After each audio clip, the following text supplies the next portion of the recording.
Lots of sunshine with clouds and a few showers later this afternoon. Today's high 65, mostly cloudy skies. Quiet and comfortable overnight, lows into the mid-50s. I'm Wish TV Storm Track 8's Marcus Bailey, 93 WIBC. It's 46 cloudy degrees in the capital city. I'm Ryan Hedrick on the level on the Cohen at WIBC.com. Kendall and Casey starts right now.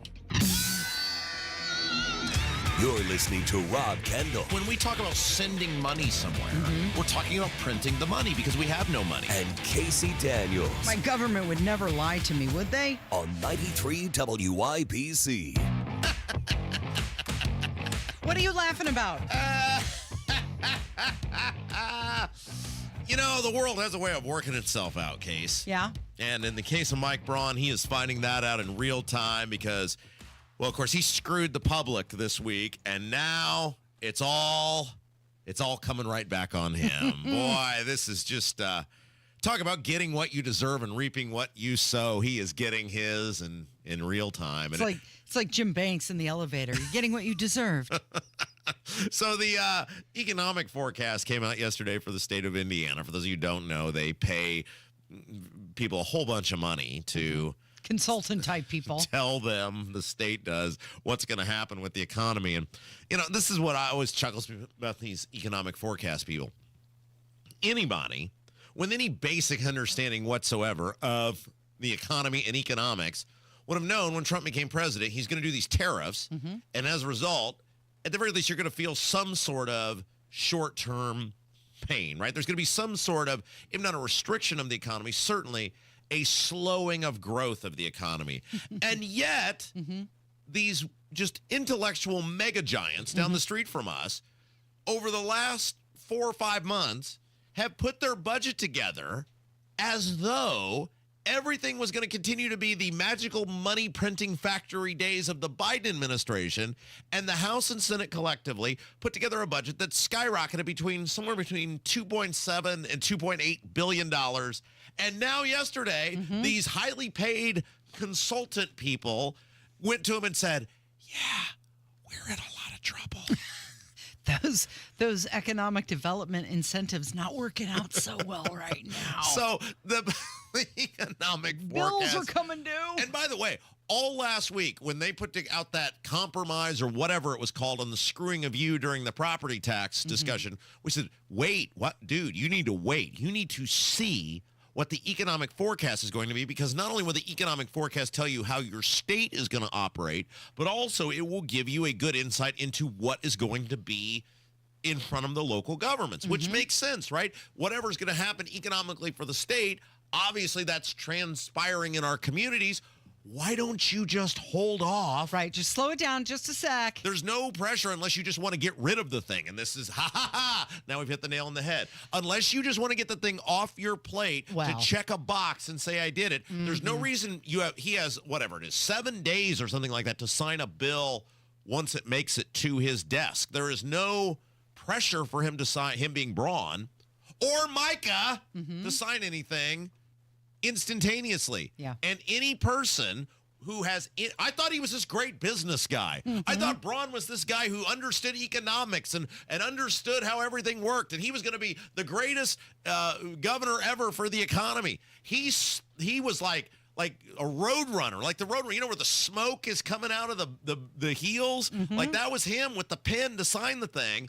And now everybody's screwed because they've done all this stuff. They crafted this budget with all this new spending in it. And now, the economy's kind of in trouble.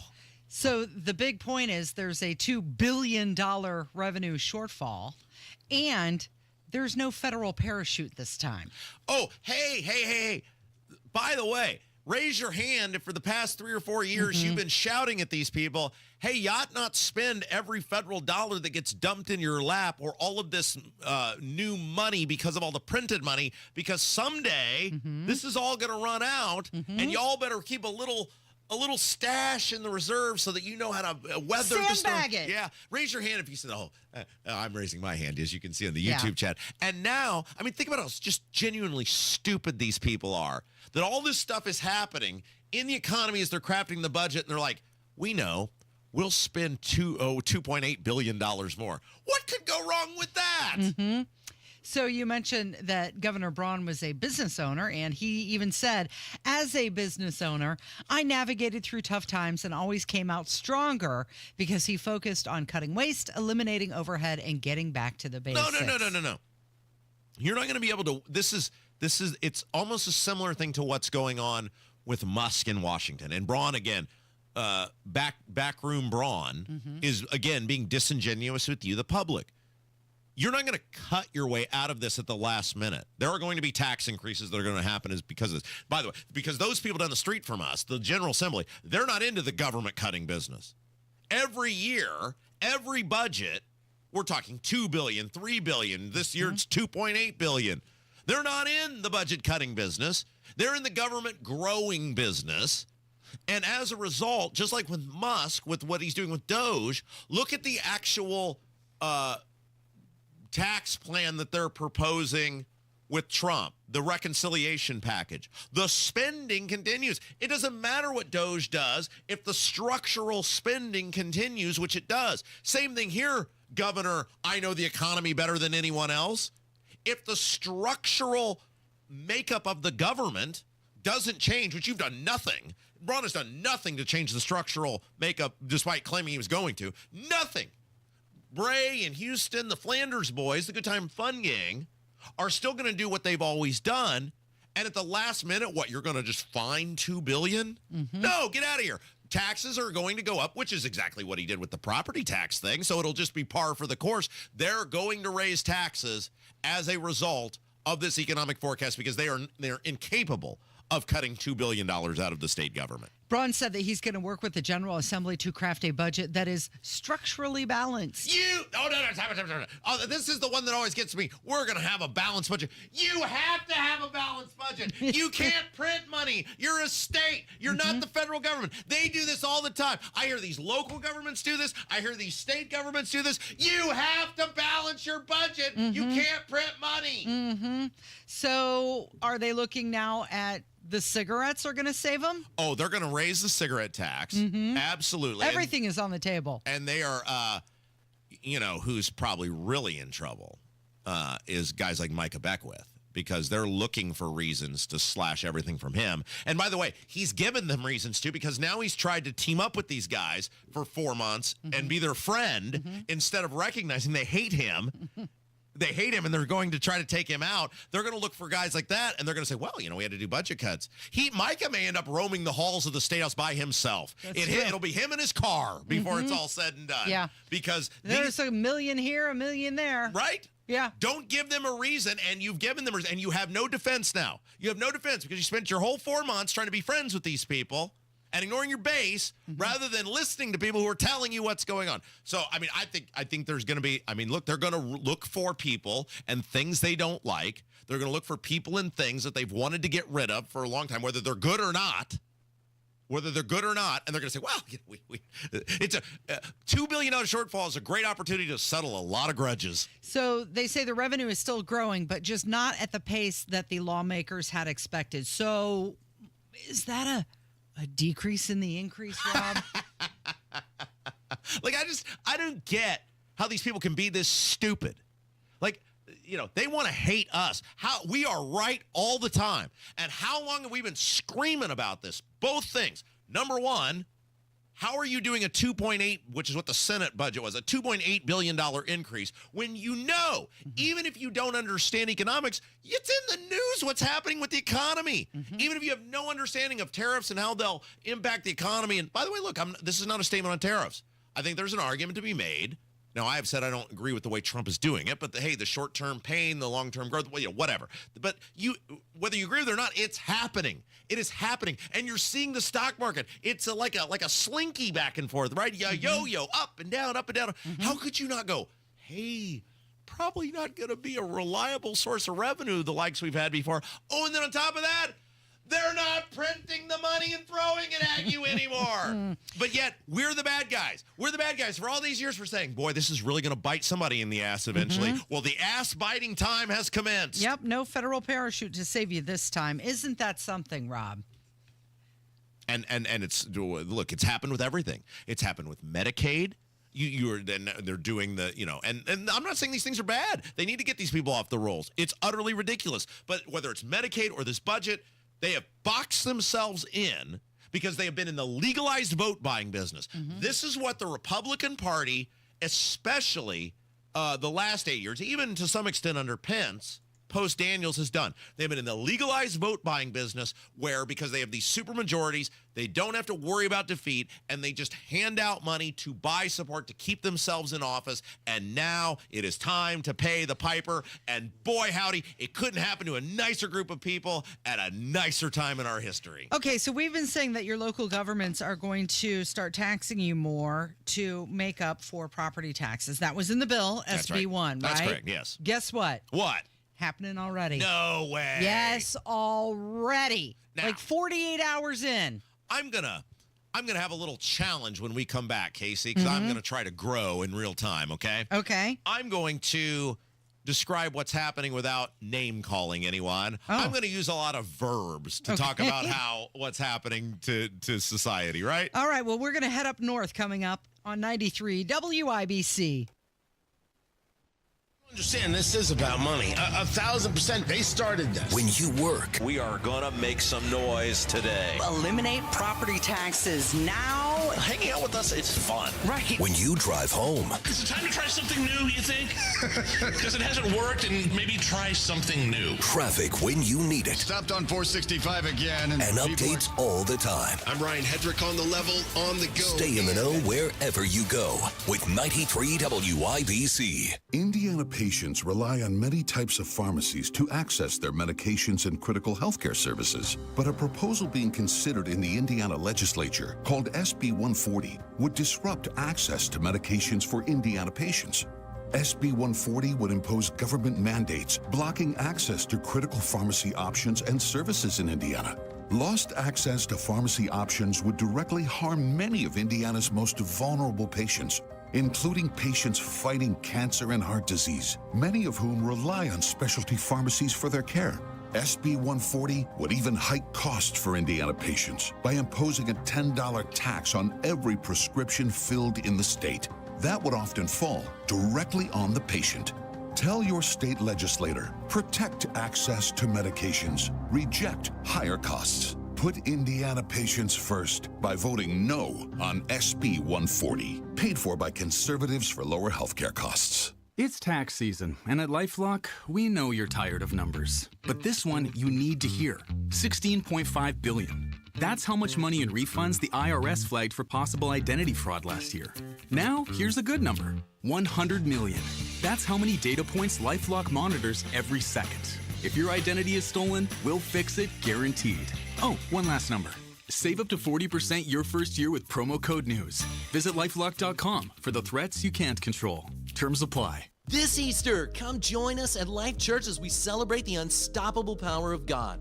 The resurrection of Jesus is more than just the greatest story ever told. It's the greatest miracle ever experienced, and it's for all of us.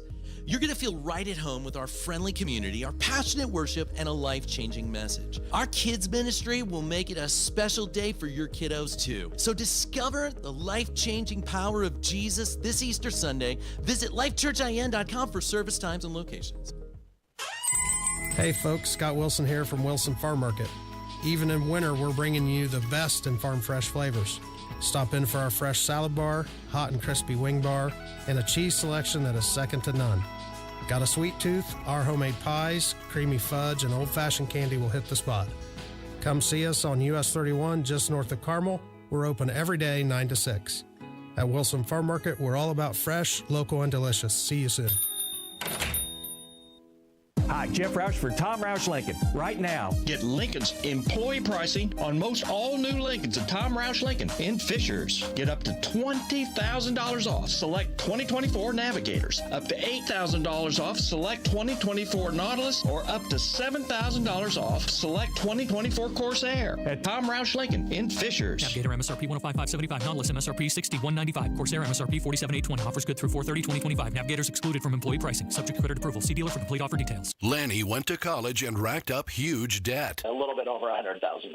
For a degree he couldn't use? Now what? I had a friend that went to my computer career. They even helped him get hired immediately after graduation. One of the things I love about IT is that you can work from anywhere you want. You could become an IT pro in just months, including cybersecurity and the basics of AI with zero experience at mycomputercareer.edu. It worked for me, and I know it can work for you. This is one student's experience. Individual results vary. Emmer and Nigel here, inviting you to join us as we kick off the weekend every Friday around 5:45 with Beer Sample Friday, brought to you by our friends at Thompson Furniture and Mattress in Columbus. Hammond's Garden Company South has trees, shrubs, vegetables, flowers, hanging baskets, plus garden and landscape supplies and knowledgeable staff.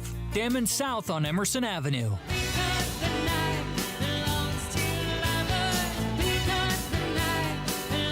Okay, I'm going to try to push myself here, Case. Yeah. I'm going to try to do this next segment without doing any name calling.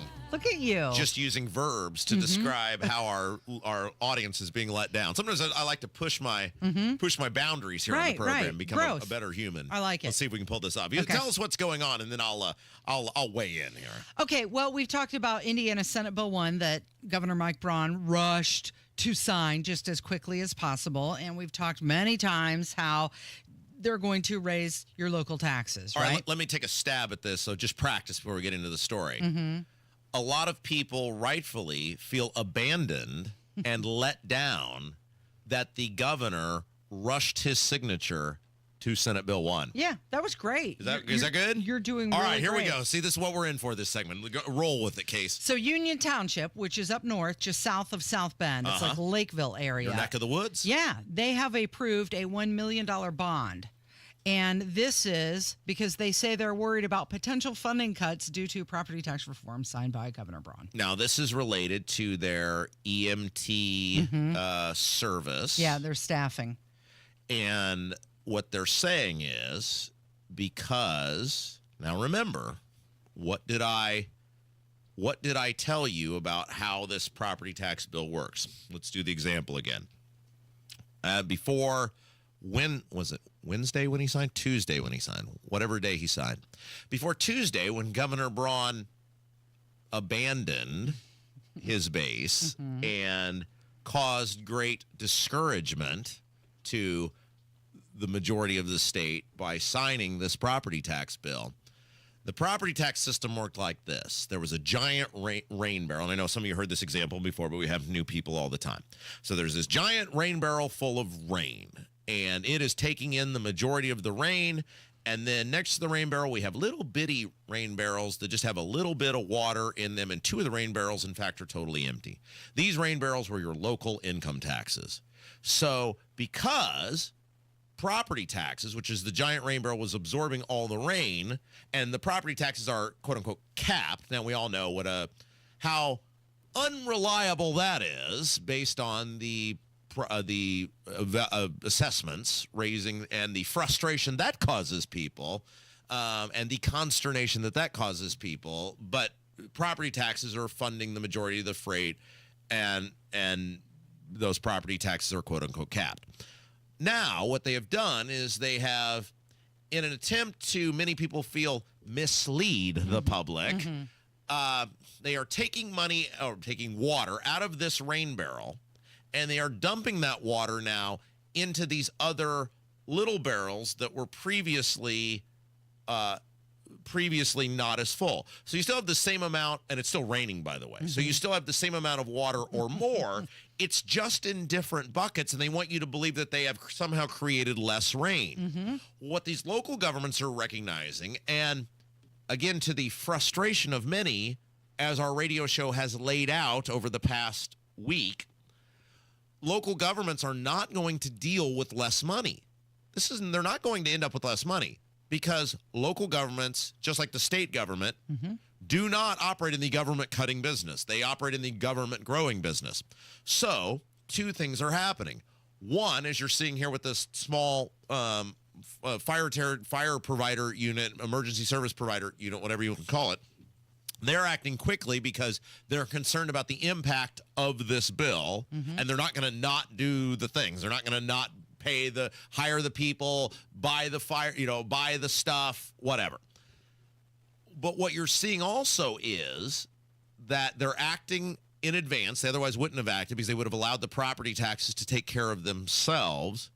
But then you're also going to see the people, and they were not able to do this is through bonding, but other governments are going to raise the income tax. So at very best, you're going to get a revenue shift. In the likelihood, you're going to end up with higher taxes. By the way, your property taxes do continue to go up, and thus the property tax bill is already playing out in real time, or someone is taking a bond that will likely raise taxes that they wouldn't have had to do if they just left the system alone. Now, the system should not have been left alone, but if the option was this system as it was or this new system, give me the old system every single time. Yeah. So the township had considered a $2 million bond, but that was rejected. So now they're just doing a $1 million. Did I do a good job there? Yeah, No insults? You did a great job. No, I'm just so using proud verbs of you. Look at you grow. to describe how the people are feeling very let down. Yeah. Yeah. It's great. Thank you. You're doing so well this morning. What are we doing next? What's going on? We've got to talk about what's going on. Did you see the announcement for the snake pit? Oh, no. Yeah. And by the way, I should point out, while Casey normally does all the work on the show, she's had to doubly do all the work because I've been very distracted by a project I'm working on, which is either going to be, and Casey will back me up on this, it's either going to be the best thing I've ever done on this show, or it will be the last thing I've ever done on this show. Right. One of the two. When do you think you're going to be done with this project? I'm going to try to have it for tomorrow. I've been working feverishly this morning on it. It will not be done today, but you're in premise. You don't know what the end product's going to look like. Yeah. But in premise, it is something our audience will just thoroughly enjoy. That's quite the tease. Some people will not enjoy it, but our audience will enjoy it. One specific person, One maybe? person will not enjoy it, but our audience will thoroughly enjoy it. You're listening to Kendall and Casey. It is 93 WIBC.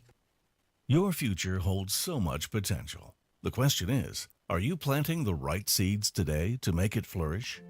At Howard Bailey Financial, we strive to help you create a retirement plan that can adapt to your evolving needs, offering guidance to bring you clarity, confidence, and purpose along the way. Whether you're just beginning or refining your financial strategy, we're here to support you. Let's grow something lasting together. Text GROW to 888-262-1104 to start planning for your future full of possibility. That's GROW to 888-262-1104. Take the first step today. Howard Bailey Securities, LLC is an independent financial services firm and uses a variety of different investment strategies. Please see disclosures at howardbailey.com.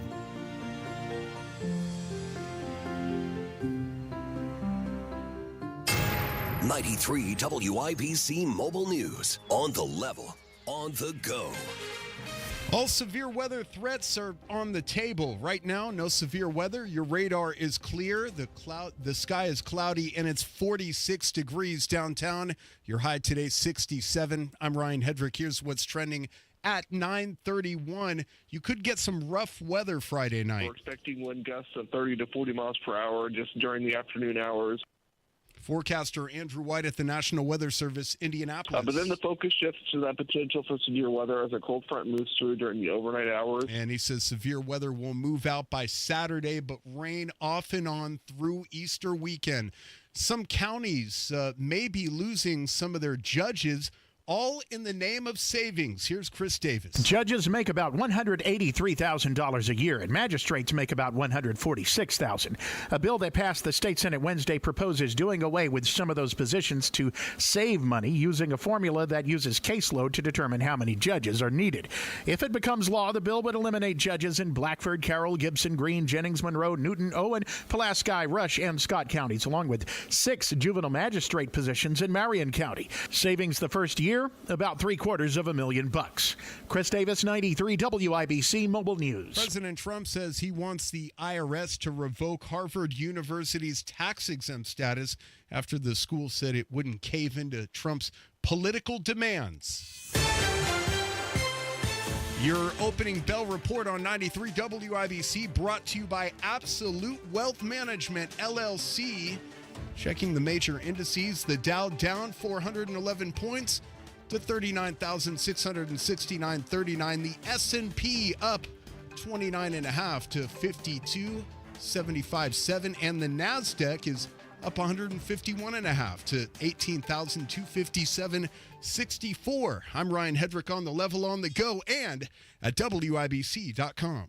Life insurance is one of those things that just about everybody needs, but few people actually have. Hey, if you die unexpectedly without life insurance, guess what? You'll leave your family with even a bigger mess. Life insurance will help replace your family's income. It'll help cover burial expenses. Life insurance can even help pay off debt like credit cards and medical bills. Life insurance can even pay for college. And if you own a business and you die, life insurance can help your business from collapsing. It can even help cover estate taxes. Life insurance has never been more affordable and needed. Plus, you can always shop around even if you have a plan and save some money. So call the Life Insurance Quote Line right now for free pricing information.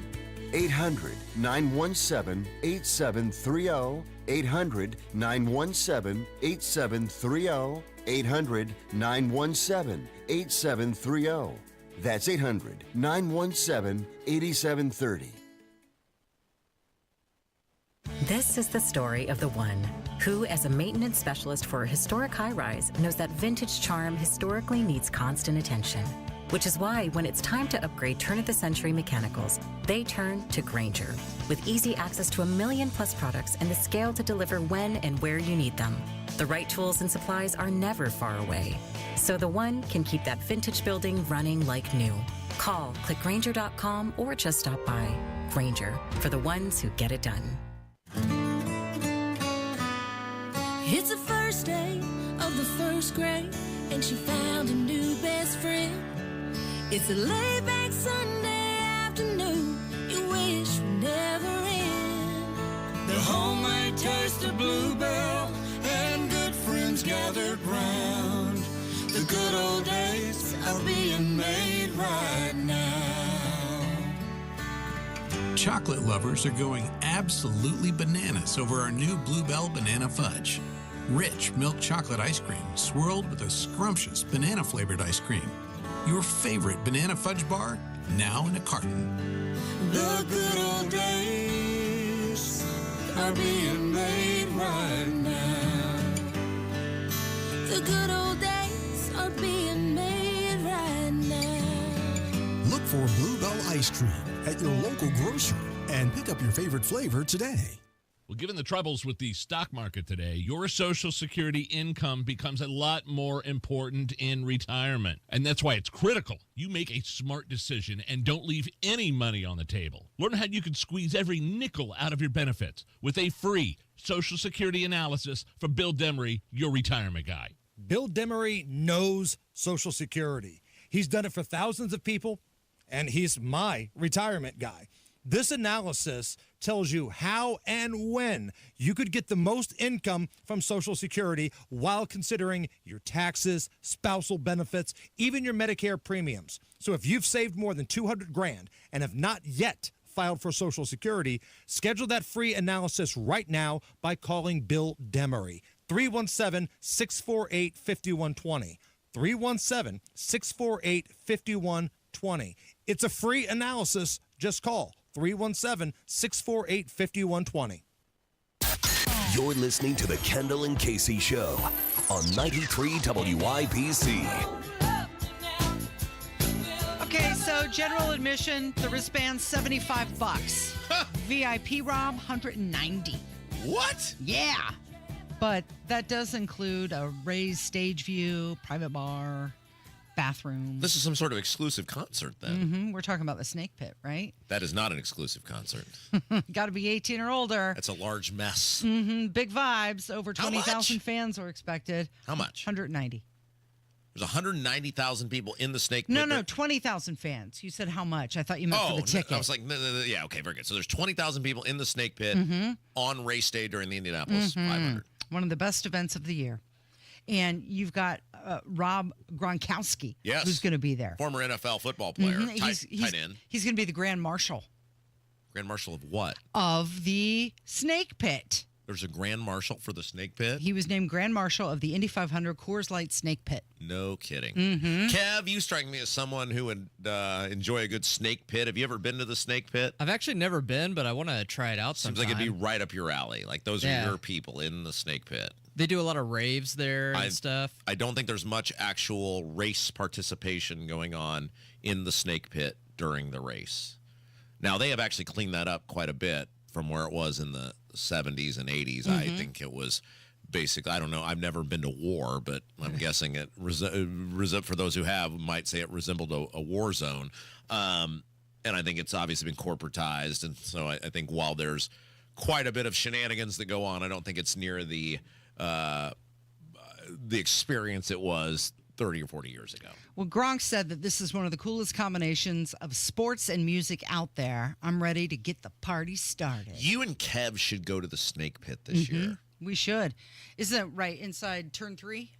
Is it? Is that? Yeah, that's right. I think so. I think you're right. That's what you guys should do. We can surely get Hammer and Nigel are friends with all those people. They could get you guys passes. That's what we should do. Bring Carl with you too. That would be excellent. Should we Producer live Carl. stream it? Totally. Absolutely. You think of the show content you would get. You and Kev, because you as a woman cannot go on your own. It's Kev's people. Why can't I go on my own? No, you can't as a woman. You cannot go into the Snake Pit by yourself. No, I'm not allowing that. Kev, it is your people. Kev will be right at home. And Carl is like a voice of reason who can make sure that you are safe and secure at all times. It'll be Carl's perfect. the voice of reason? Oh, yeah. Carl's an advice man. You think so? Carl's coming in here all the time unannounced and offering advice. He'll be perfect for the Snake Kevin Pit. certainly wouldn't be the voice of reason No, in that that's what scenario. I'm saying. Kev would be amongst his folk, doing whatever the people do there. So we can't even rely on Kevin to be able to walk out of the Snake Pit after the event. But Carl will always make good choices. He's waving. Yes, thumbs up. So there we go. I think we've decided it will be Carl, Kevin, and Casey in the Snake Pit this year for the Indianapolis 500. Yeah, apparently your name has to start with a K sound right. to be able to go and do this. Absolutely. Rob, you're out. That's right. That's right. And you're okay with that? No, you know me. I don't leave my house. Keith. Yeah, this is true. You should go with us. No. We'll have so much fun. No. You can talk politics. I've been to the... Yes, that would be a great crowd in the Snake Pit. I've been to the 500 twice. I enjoyed it. As a single man, I had a lot of fun. As a married person, I just don't think that that's going to be an enjoyable experience for me. And so thus, I leave it to you, Kevin. Yeah, carry the torch of single man shenanigans at the Indianapolis 500. I can actually kind of envision you in the Snake Pit with the shades on, waving the glow sticks around. That seems like it'd be right up your alley. No, see, like I was a dignified scumbag back in my single days. What does that mean? Well, I mean, it was like I would not stoop to doing some of the things we see happen in the Snake Pit. I mean, I'm not going to stand on some moral high horse about my single days, but I definitely Snake Pit was just not my. Not your thing? Not your speed? Not my scene. See what I did there? I see what you did there. I need shade at all times. I need access to shade at all times. You're not going to get that at the Indy 500. I'm not a stand in so delicate. The last time I stood in the sun for any length of time was a Rolling Stones concert, which was at the 500. I did go. It was about 9 hours. I was outdoors with that. And that was years ago. It was 2015, 10 years ago, July 4th, 2015. But not my thing. I do think, though, it'd be great for you guys, so I'll look for you on Imagine the stories on a bootleg we would internet have. stream somewhere. Yeah. I'm going to make Kevin drag the cooler, though. He's going to have to do the work. Oh, I'll bring a cooler backpack or something Absolutely, like that. yeah, totally. Great, perfect. What else are we doing? So, speaking of Snake Pit, can we talk about that senator who went down to El Salvador to try and get that guy back? Okay, so let's reset this for everyone. So there was, obviously, Trump is deporting all of these gang members, trying to get them out of the country, and he has partnered with other countries, and in this case, El Salvador, right? There was a fee paid to them to house these people, and so in the case of some of these gang members, they are actually citizens of these countries they're going back to. And this guy who they believe was a member of this gang, now that he disputes it, his attorney disputes it. They say, no, he was fleeing the gang. He came to America to get out of the gang. And then they're like, no, the Trump administration says, no, we've got sources and everything else that tell us that he was a part of this, so we're shipping him back. Well, then the there was some sort of protection this guy had about deportation in the process for him to be deported, and they didn't go through the process. And so a local judge or a district judge said, hey, you got to bring him back. Went to the Supreme Court. The Supreme Court said, yes, you have to.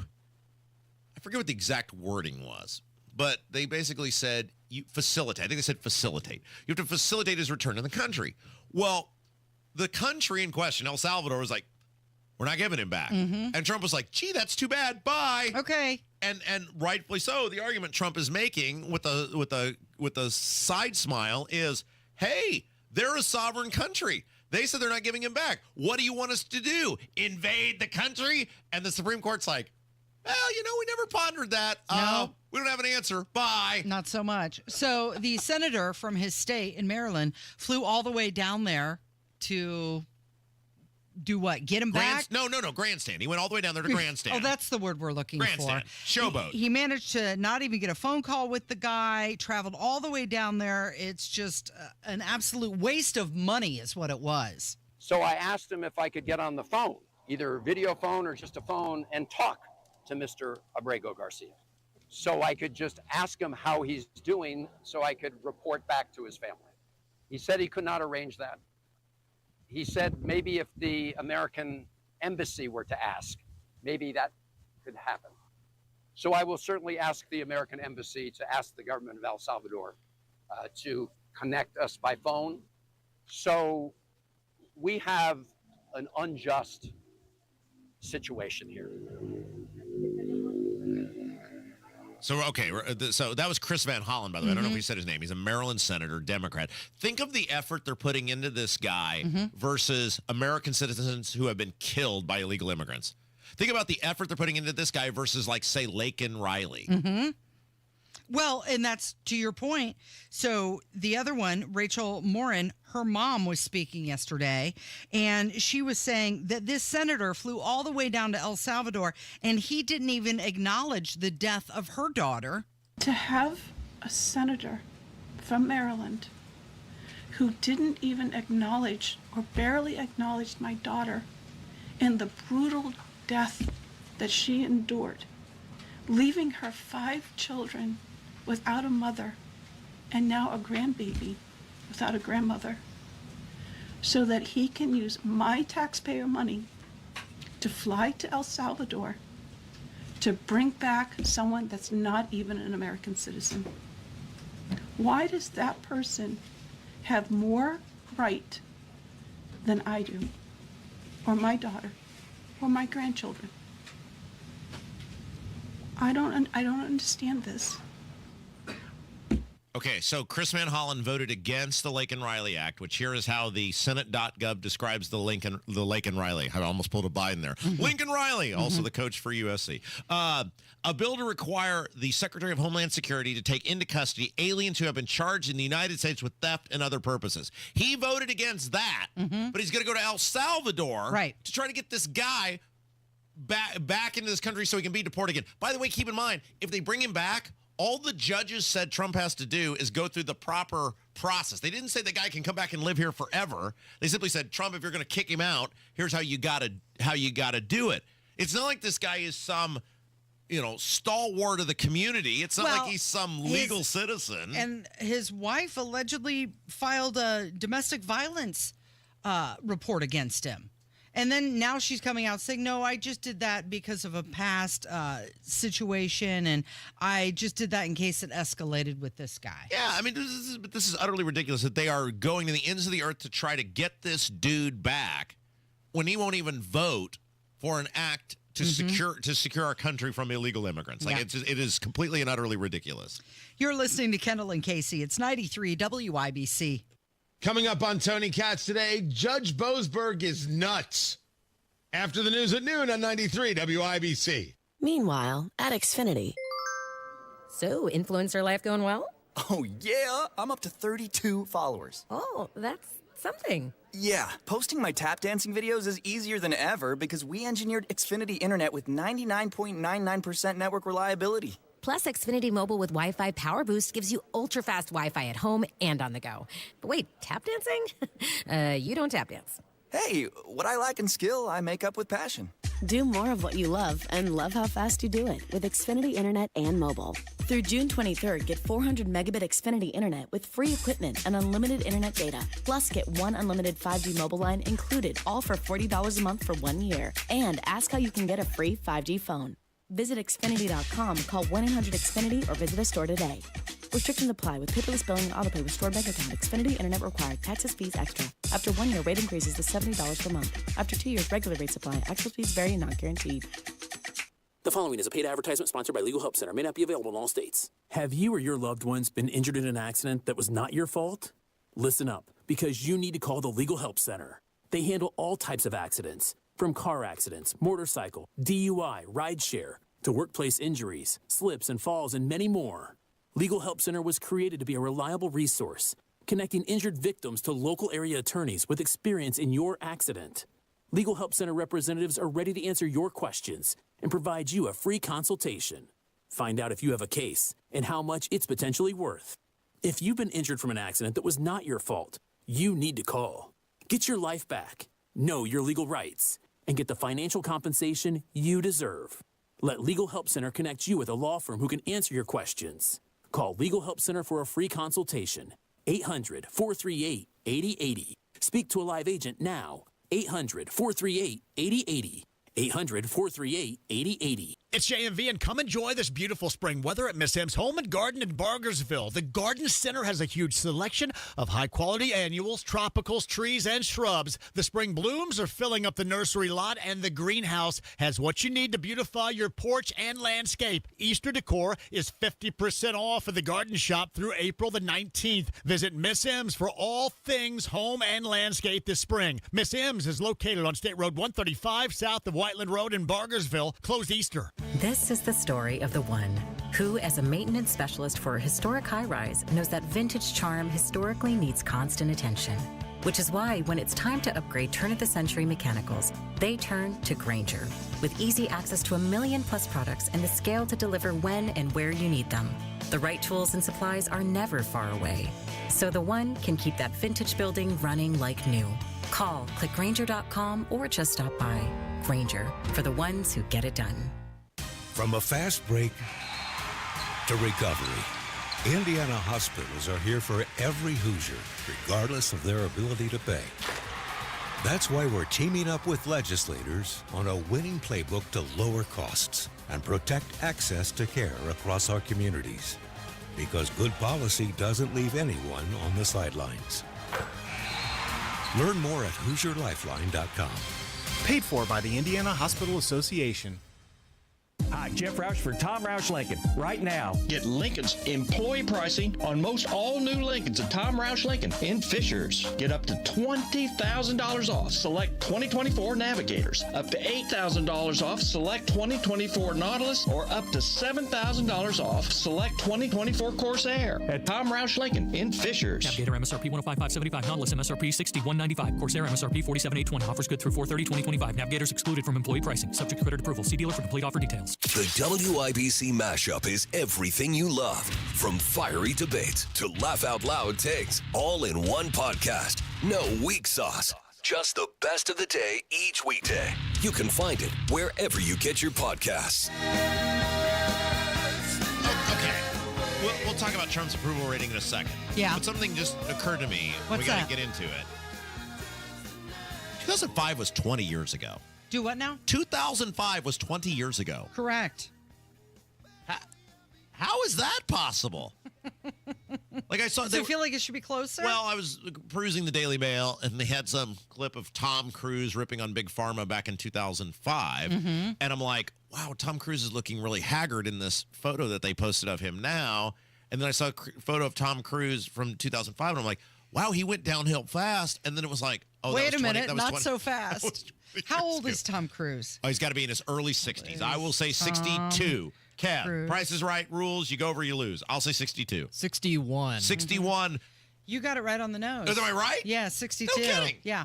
So now that you know he's 62, How do you think he looks? Well, you think he looks like he's 62. Tom Cruise, though, has always been one of those age in reverse people where he just never like looks any older. I mean, so that clip from 2005 would have been 42, and he looked like he was 20 in that photo. But my point is, like, I was like, oh my gosh, it's 20 years ago. I feel like he is starting to look like he's aging now. Am I an old person?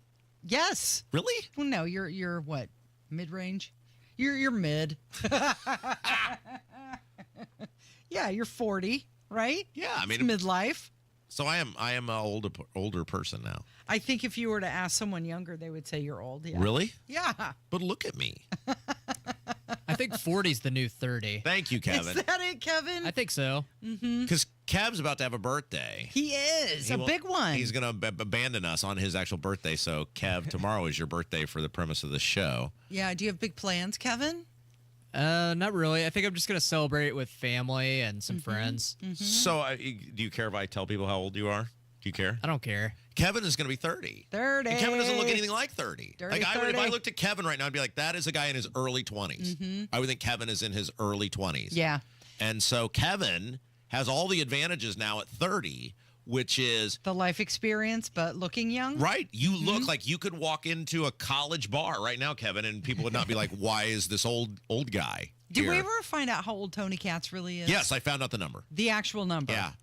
What was it? He was very, should we say? Because he was very willing to reveal it. Yeah. I found out that day when he actually showed up to work. Right. I'm not going to say. He may not want people to know. Well, no, I thought if he was open about it, he wasn't trying to hide it. Well, he didn't say it on the air. Okay. I don't know if he wants it revealed. I know he said that he was the oldest on the air staff, and I just let him believe that. I was like, yeah, I will just you say that, are. I will just, yeah, I was surprised at the number. But did you notice? You had something along the lines that you thought maybe he was dyeing his hair. Yeah, boot black. But there was a little salt and pepper. Yeah, he does have gray in his by beard his now temple. because I never see him, so I don't. Right. And I'm like So I'm not looking up close. I don't think he's dyeing his hair because if he was, he would have grabbed the little grays by his temple. But Kev is actually in the perfect phase of life, which is he has disposable income. He looks very young. Yeah. He has a cool job. He's in a band.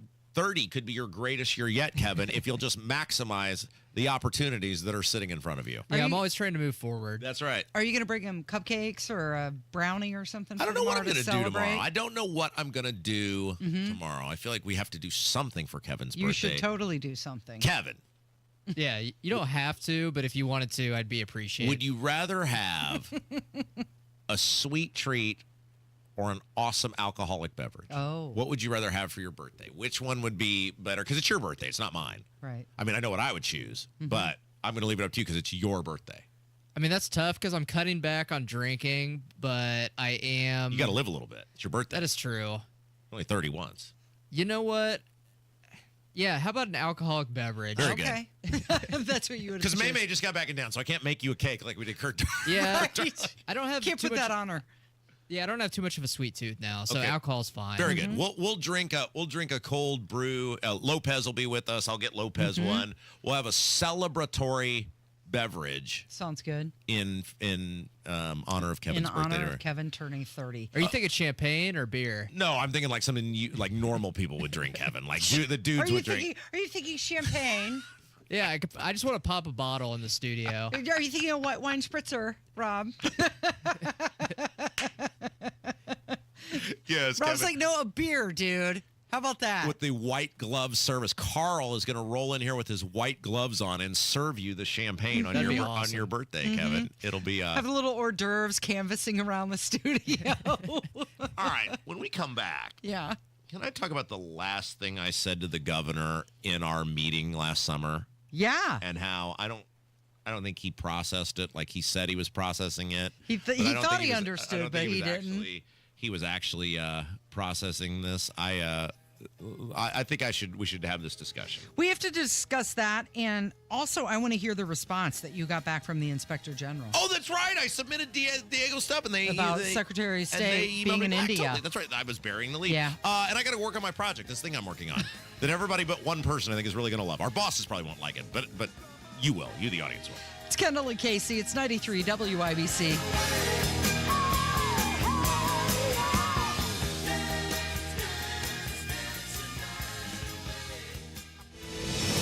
Promises made, promises kept.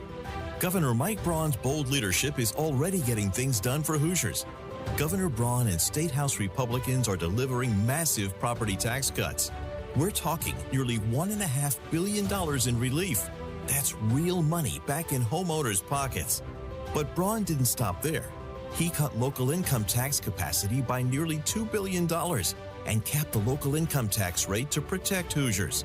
And Braun led the fight to reform local government taxes, giving Hoosiers more say by requiring referendums be held in high-turnout elections. Thanks to Governor Braun and State House Republicans, your property taxes will be lower, future increases are reined in, and the system is now more transparent. Visit HoosierHope.org and let Governor Braun and Republican legislators know you support historic property tax cuts. Paid for by HoosierHope.org. Spring has sprung and Indiana's floodgates have opened, meaning everything is growing, including your roots. Underground root growth knows no bounds and can wreak havoc on your sewer system, causing potential damage to your home. My friends at Hope Plumbing want to help you stay ahead of the rain by offering $300 off any sewer repair or replacement. This offer excludes drain cleanings. Call Hope Plumbing at 641-HOPE or visit them online at hopeplumbing.com and stay dry this spring. You ready to build your custom dream home? Check out Joyner Homes based out of Greenfield. See one of their model homes in person anytime. It is a great way for you to experience the customization and quality of a Joyner Homes custom built home. Plus, you can meet with a new home specialist to learn about their building process. Available lots if you don't already have one. Find out about floor plans and where they build. Model homes are open 7 days a week from noon to 5 and walk-ins are welcome. Find out more at joynerhomes.com. That's are us. When dreams don't get in, that's are us. Right now, get $1,500 off a shower or tub replacement or $3,000 off a full bathroom remodel, plus low to no monthly payments. Call 765-545-BATH to schedule your free estimate or go to bathsareus.com. 765-545-BATH. That's are us. When dreams don't get in, that's are us.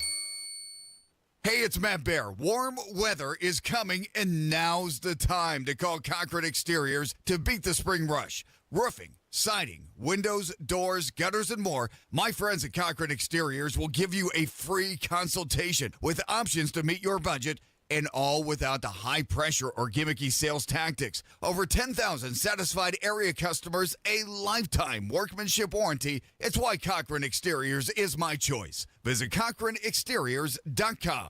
What up, fellow Gen Xers? Elizabeth Banks here. As the original Latchkey kids, we took things into our own hands, like house keys and video game controllers. And now it's time for us to do it again, because the recommended age to get vaccinated against pneumococcal pneumonia has been lowered to 50 and older, even if you're healthy. We're at over 6 times greater risk compared to adults under 50.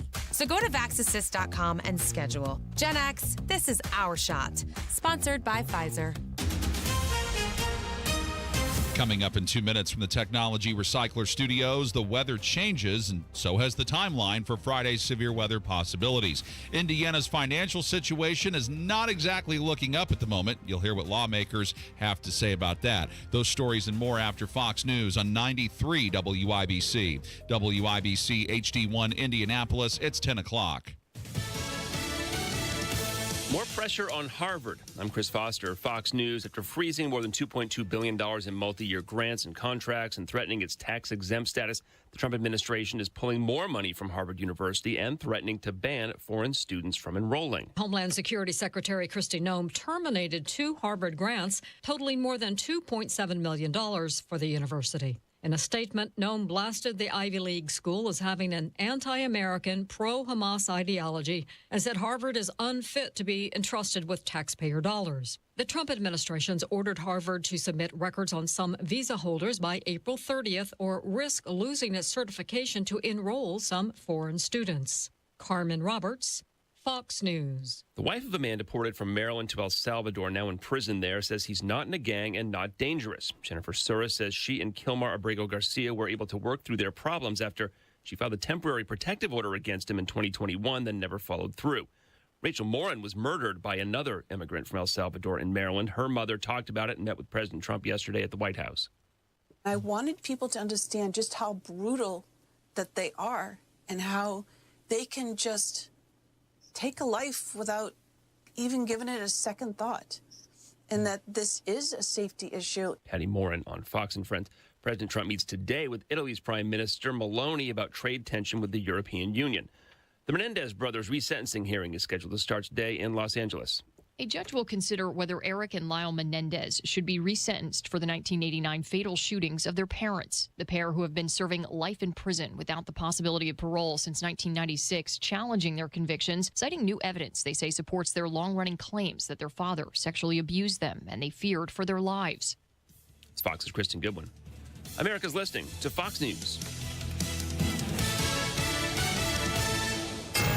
93 WIBC Mobile News. On the level, on the go.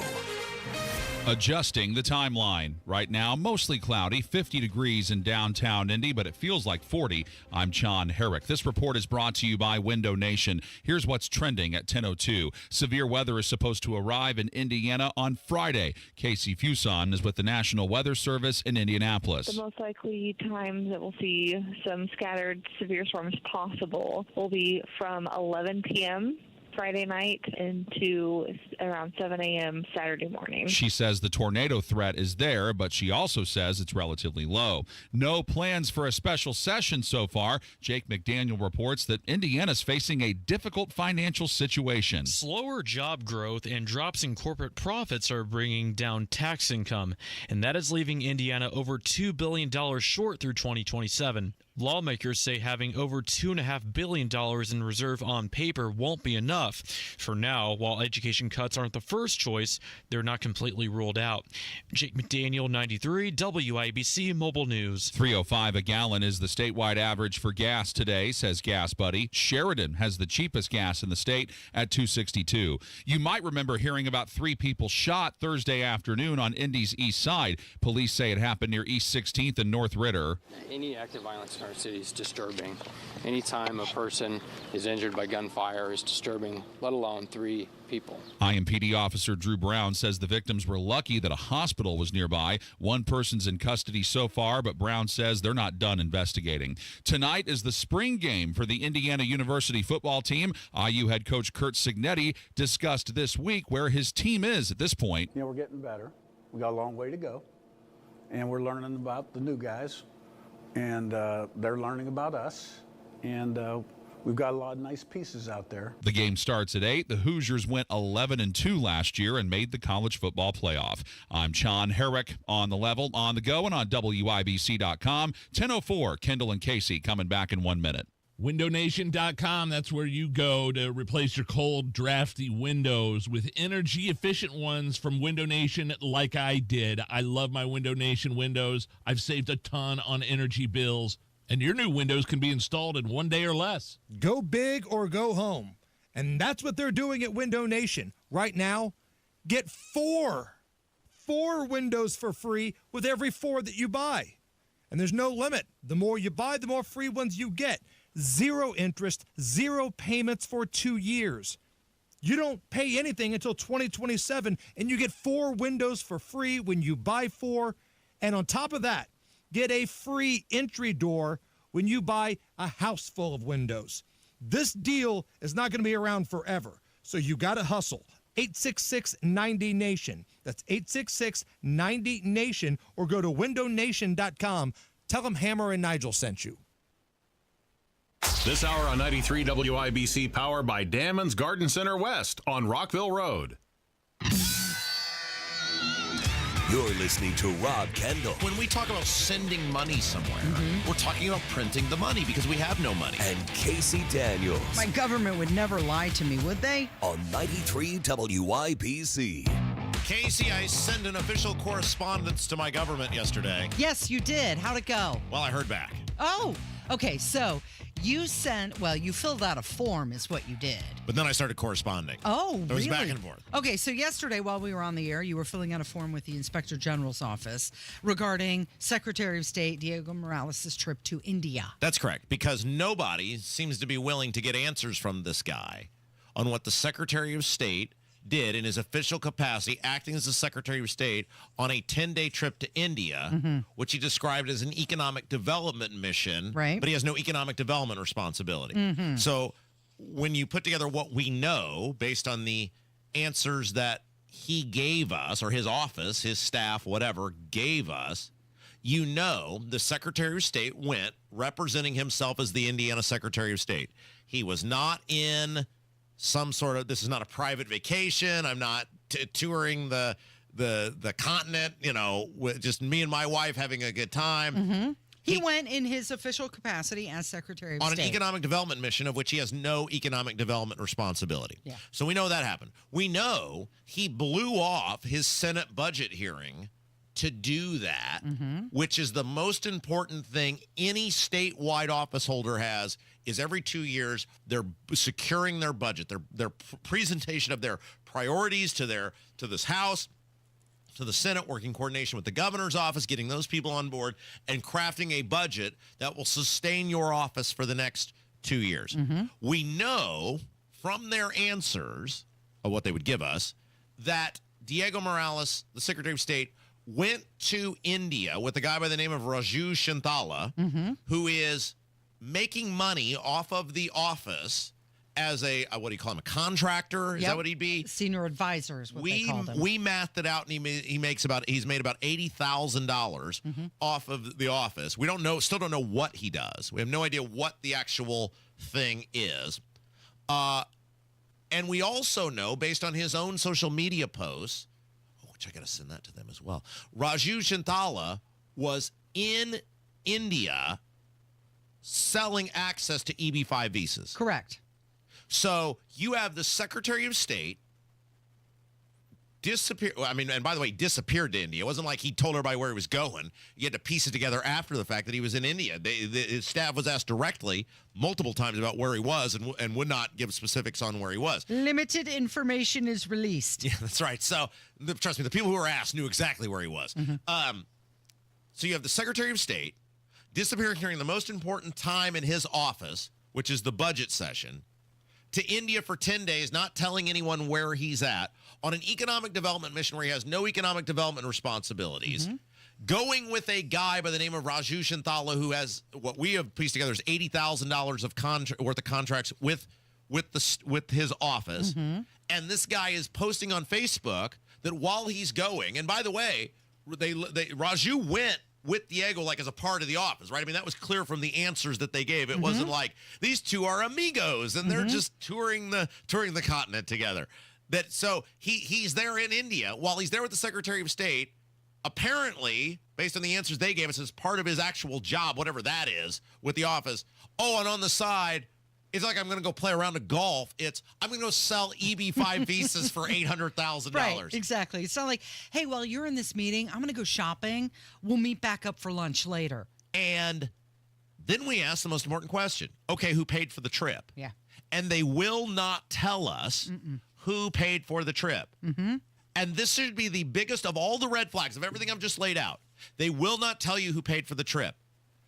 A guy who is a statewide office holder, acting in his official capacity in that office, went on a trip to a foreign country for 10 days and will not tell you who paid for the trip. We know the office didn't pay for the trip. Well, the office has no receipts, expense reimbursement requests, or expense documentation related to the trip.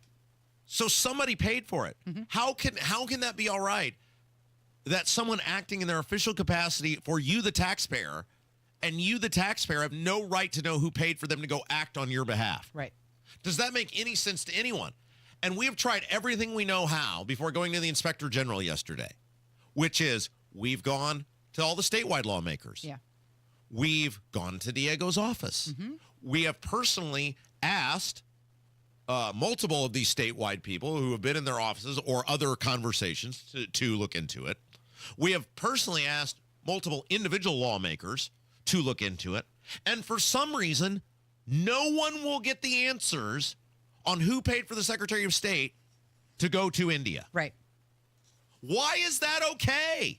It's not. Why does everybody with this guy just go, well, maybe you'll get the answers. Maybe you won't. Mm-hmm. You know, why do we have to do all the work at a time, especially now where you've got a $2 billion budget shortfall with the state of Indiana? How is every lawmaker now not demanding that Diego Morales come in front of them and say, you will answer these questions, or we are taking every penny and we are stripping you of all your authority that we've granted at this office? There's some money there in that office. Yeah, no kidding. He just got new carpet, too. Yeah, and a $90,000 car. Oh, right, that. Like, why is this guy off limits? He pulls this crap all the time, and every time he does it, and this is why I filed the complaint yesterday, because every time he does this, he runs, he hides, he deflects, he denies. He goes to some people that are his supporters, and he'll spin some tall tale to them, try to get them to peddle the narrative, try to make us out to be the bad guys for asking the questions. Mm-hmm. And then he'll outlast the media cycle. Right. And then he just slinks away into a corner until his next charade that he's pulling. Which I think he was hoping was going to happen this time. And so I'm not letting that happen. Diego, I'm not letting that happen. I am not stopping. And the next step, Diego, is we're gonna broadcast from outside your office. And if you thought the property tax thing was a show, the next step, we're going over outside your office. You ain't seen nothing yet. I am not letting this go away, because there is zero reason for a Secretary of State to be in India on economic development. There's zero reason for a Secretary of State to be in India with a guy who's bragging about selling EB-5 visa access. And there's zero reason that a Secretary of State will not disclose who paid for his trip. I do not understand how, when this guy shows his face in public, every single person who sees him does not, in a peaceful, law-abiding manner, get up in his grill, tell him exactly what you think of him, tell him he's number one, use whatever finger you deem best, and demand to know who paid for the trip. Right. Why was he there? What was going on? Who did he meet with? I am at a loss for it. So the only recourse, Diego, we are coming. We're going to broadcast outside your office if you don't give the answers. And I think by now, the public should have, these office holders should have learned, when I say something, it's, remember, you always used to be, he's just a shock jock doing it for ratings. No, I think we've proven now, when I tell you we're going to do something, we're going to do it. Yeah. Why does no one care in the State House? Everyone knows what he is. Why does no one care? Does he have nudes of everyone? What does he have on you people? What leverage does Diego Morales have on you lawmakers that you will not hold him into account? What leverage? Braun admitted he didn't tell him to go. Yeah, he said he was possibly overstepping. Now, Braun's into letting everybody push him around, so I'm not surprised, as weak as Braun is, that he's letting Diego take his finger and put it right in his chest and tell him how it's going to be. But those lawmakers... It does seem to be that a lot of the people that supported Diego financially also support some of the other office holders. Isn't that wild? Isn't that weird how that works? So we will keep trying. The Inspector General seemed like the next logical step, right? Because they have investigative powers, and they can investigate the Secretary of State's office, and they were very nice. They corresponded with me. They reminded me I have something else to send them once we get off the air. But and they've been very, very respectful and nice, and emailing back and forth, asking some questions, and that's all I know to do now at this point.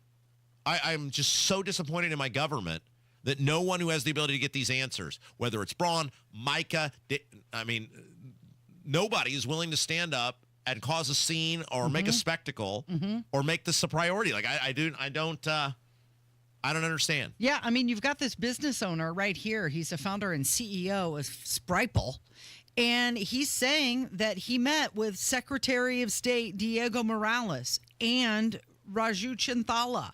And now, because of these meetings, he's thinking of expanding his business to Indiana, after one meeting. Yeah, how does that work? Because Diego doesn't have any authority to make any economic development deals. And if you're Braun, why are you okay with this guy just totally big-timing you?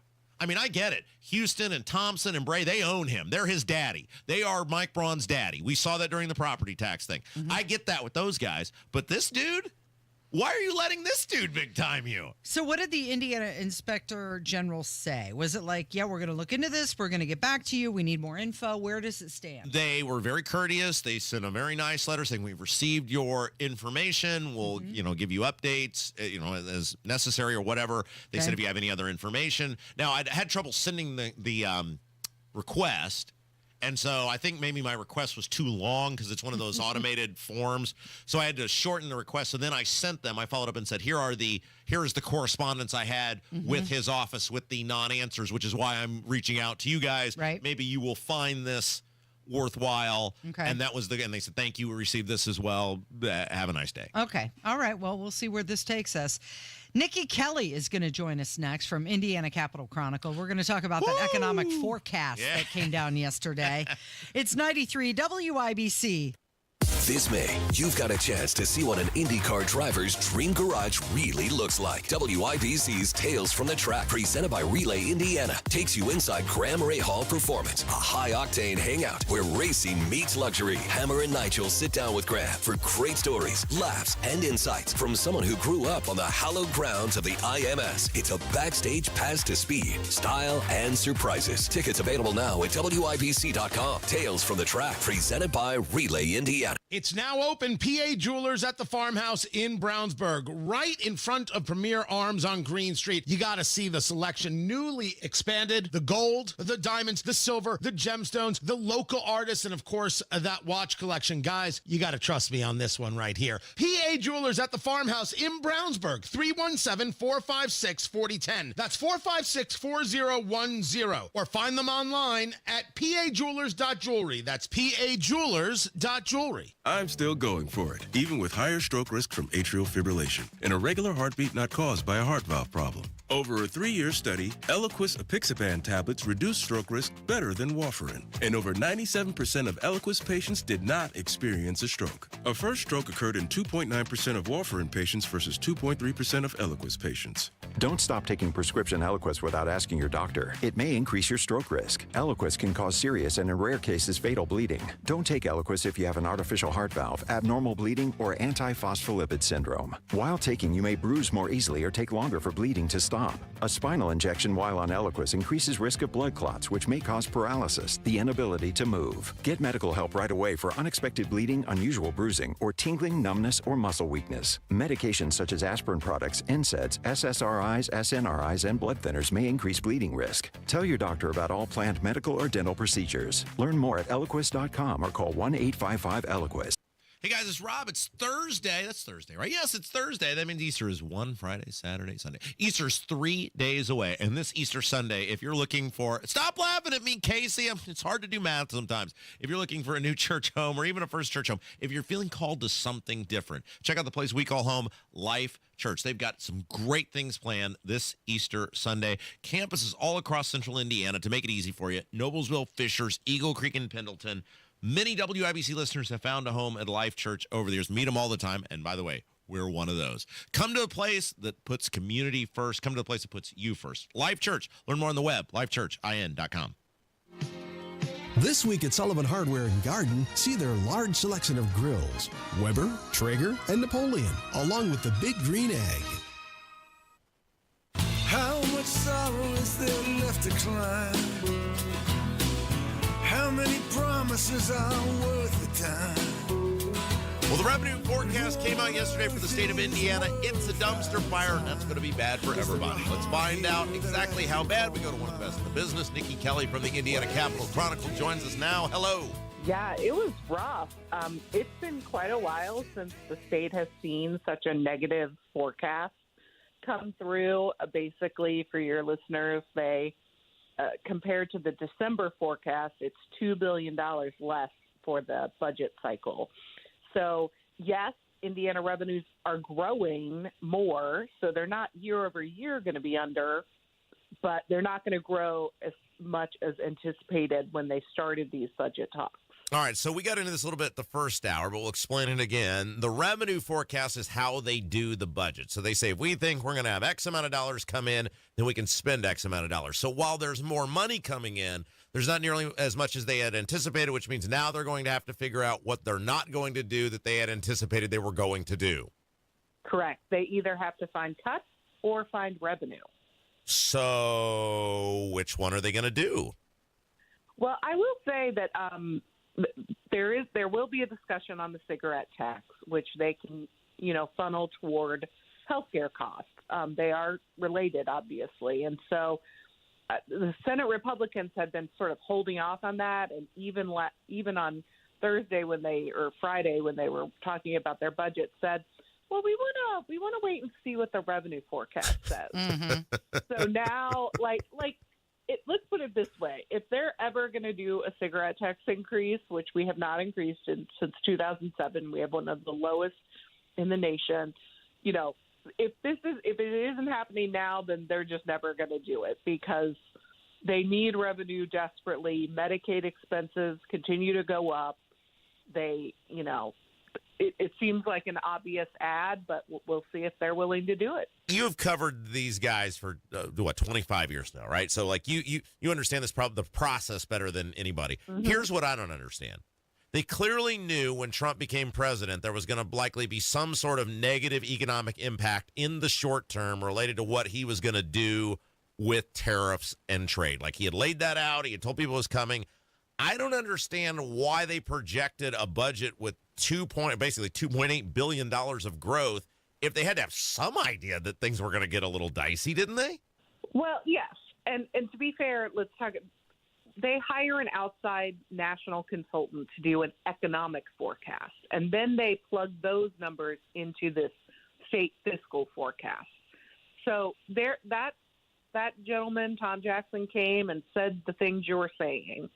But he also came again yesterday, and he said that it went much faster and much deeper than they expected. That the level of tariffs, the counter tariffs, they just didn't appropriately expect the depth of the economic uncertainty from those issues. All right. I know Casey wants to pop in here. One more question on this, though. So many of us had said, hey, Mr. Governor, you probably ought to wait on that property tax bill until you see what the forecast is going to be. And he said, no, we're not doing that. And now, boy, that looks really stupid that he rushed to sign that bill ahead of getting this thing that everybody kind of knew was going to happen. Well, I mean, they're not really related. The local property tax, that bill affects local property taxes. It doesn't affect the state budget in any way. There's a few very small tax credits, but most of them don't go in until after the next budget cycle. So, I mean, they're sort of tangentially related, I guess. But like I said, there's no state dollars involved in that bill generally. Well, but if you're saying, well, the economics of the state, the investment in the state is going to be dramatically affected, it's going to affect everybody, right? I mean, the local governments depend upon businesses coming in, people moving in, investment in their communities. I mean, so by that standard, they are. I mean, if it's good for one, it's good for both, right?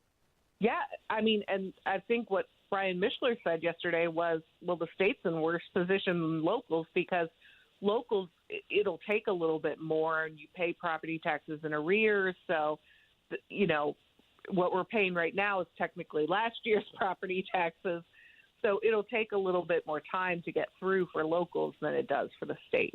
Nikki Kelly from Indiana Capital Chronicle joining us. All right, you mentioned tariffs. I'm wondering if you can speak on what does China play a role in this economic forecast, and also what's going to happen with IEDC?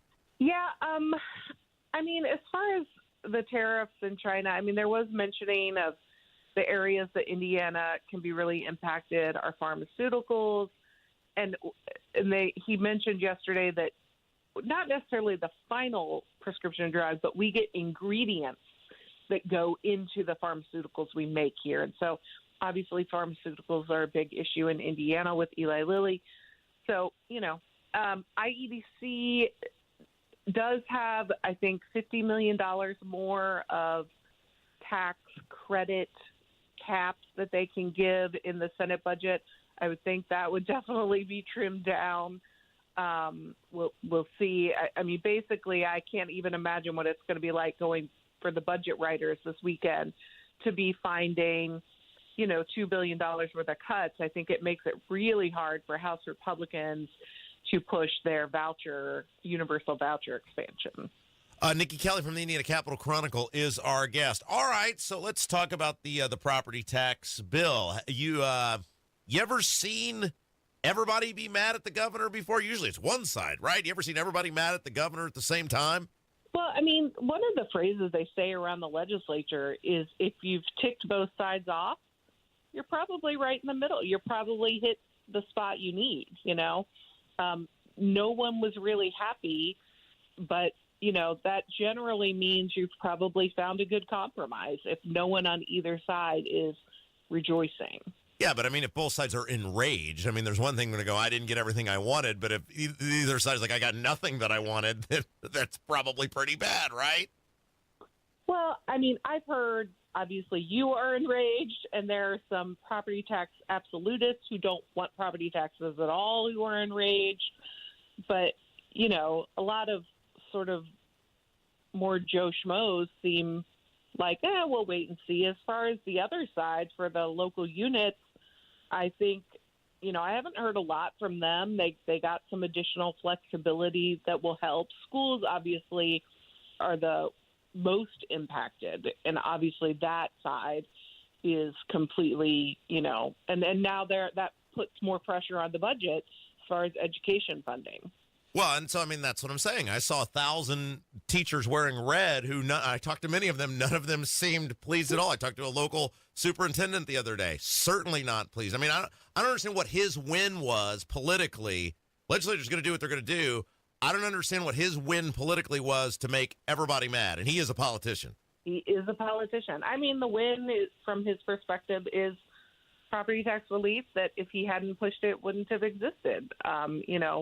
You can say that $1.2 billion isn't enough individually, but it is still $1.2 billion less going to be paid next year in property taxes. I just wish I owned a business. If I owned a business and had all that business personal property tax, I'd be making out like a bandit. Well, and the business comes because those, they're shifting. There's some immediate credits, but there's also they're changing the deduction to 2/3 for homeowners in future years. So that's going to be a phase-in. Once they do that, when you change a deduction, that shifts to the other taxpayers. So then that's why they gave business personal property tax a bump, to sort of even that out. So Mike Braun said that he wants to focus on cutting waste, eliminating overhead, getting back to basics. Is that going to be enough to make up the $2 billion? Like I said, I think it's going to be hard-pressed to do it without some sort of revenue increase. There obviously are programs inside there. There are 3 tax credits that Governor Braun is instituting in the budget. Unfortunately, most of them come in after this budget cycle. Like, they put them in the budget, but they're not effective until the next budget cycle. So that wouldn't technically save much money. There are some line items there's like a $86 million line item for education initiatives. It's very open-ended. That might be in jeopardy. Like I said, the vouchers is going to be a huge discussion in terms of whether they can do that between the House and Senate Republicans. But they're definitely going to have to find some cuts. Is there any good news? I mean, what they focused on yesterday was Indiana's economy is still growing. We're not in negative growth. It's just not growing. There's a decrease in the increase. We ran out of time this week, but next week when you come back, I want to talk about that column you did that I thought was excellent about how much the whole governmental process stinks. I thought that was great, and we'll wrap up Her session. least favorite time of year. Yeah, I thought that was really good about how just horrible the whole process is. Nikki Kelly from the Indiana Capital Chronicle, thank you as always. All right, have a good day. Yeah, you too. It's Kendall and Casey on 93 WIBC. Indiana patients rely on many types of pharmacies to access their medications and critical healthcare services. But a proposal being considered in the Indiana legislature called SB 140 would disrupt access to medications for Indiana patients. SB 140 would impose government mandates blocking access to critical pharmacy options and services in Indiana. Lost access to pharmacy options would directly harm many of Indiana's most vulnerable patients, including patients fighting cancer and heart disease, many of whom rely on specialty pharmacies for their care. SB 140 would even hike costs for Indiana patients by imposing a $10 tax on every prescription filled in the state. That would often fall directly on the patient. Tell your state legislator, protect access to medications, reject higher costs. Put Indiana patients first by voting no on SB 140, paid for by conservatives for lower healthcare costs. 93 WIBC Mobile News. On the level, on the go. What comes now and what comes later? Nothing on radar, mostly cloudy and 53 in downtown Indy at the moment. 67 is your high today. I'm John Herrick. Here's what's trending at 10:31. Severe weather likely to move through Indiana tomorrow night through Saturday morning. Casey Fuson with the National Weather Service says that's not supposed to be the end of it either. Spring and summer is our active season. It's certainly possible to see a lot more active storms throughout the coming months. She says a cold front is also supposed to move in. An international flight from Las Vegas to Toronto, Canada, had to make an emergency landing at the Des Moines International Airport in Iowa Thursday. We received a call from air traffic control saying Air Canada flight needs to be diverted to Des Moines for an emergency landing. They had smoke in the cockpit. Sarah Hudger is the Des Moines International Airport Communications Marketing and Air Service Development Manager. She says they're trying to figure out what caused that to happen. No one was injured. The Grand Marshal for the Indy 500 Snake Pit this year is the Gronk. You ever hear people say that here in New England? The Gronk. Former NFL player Rob Gronkowski. He won 4 Super Bowls when he played. This will also be the first 500 he attends, which is May 25th, and you can hear the race right here on 93 WIBC. I'm John Herrick, on the level, on the go, and on WIBC.com.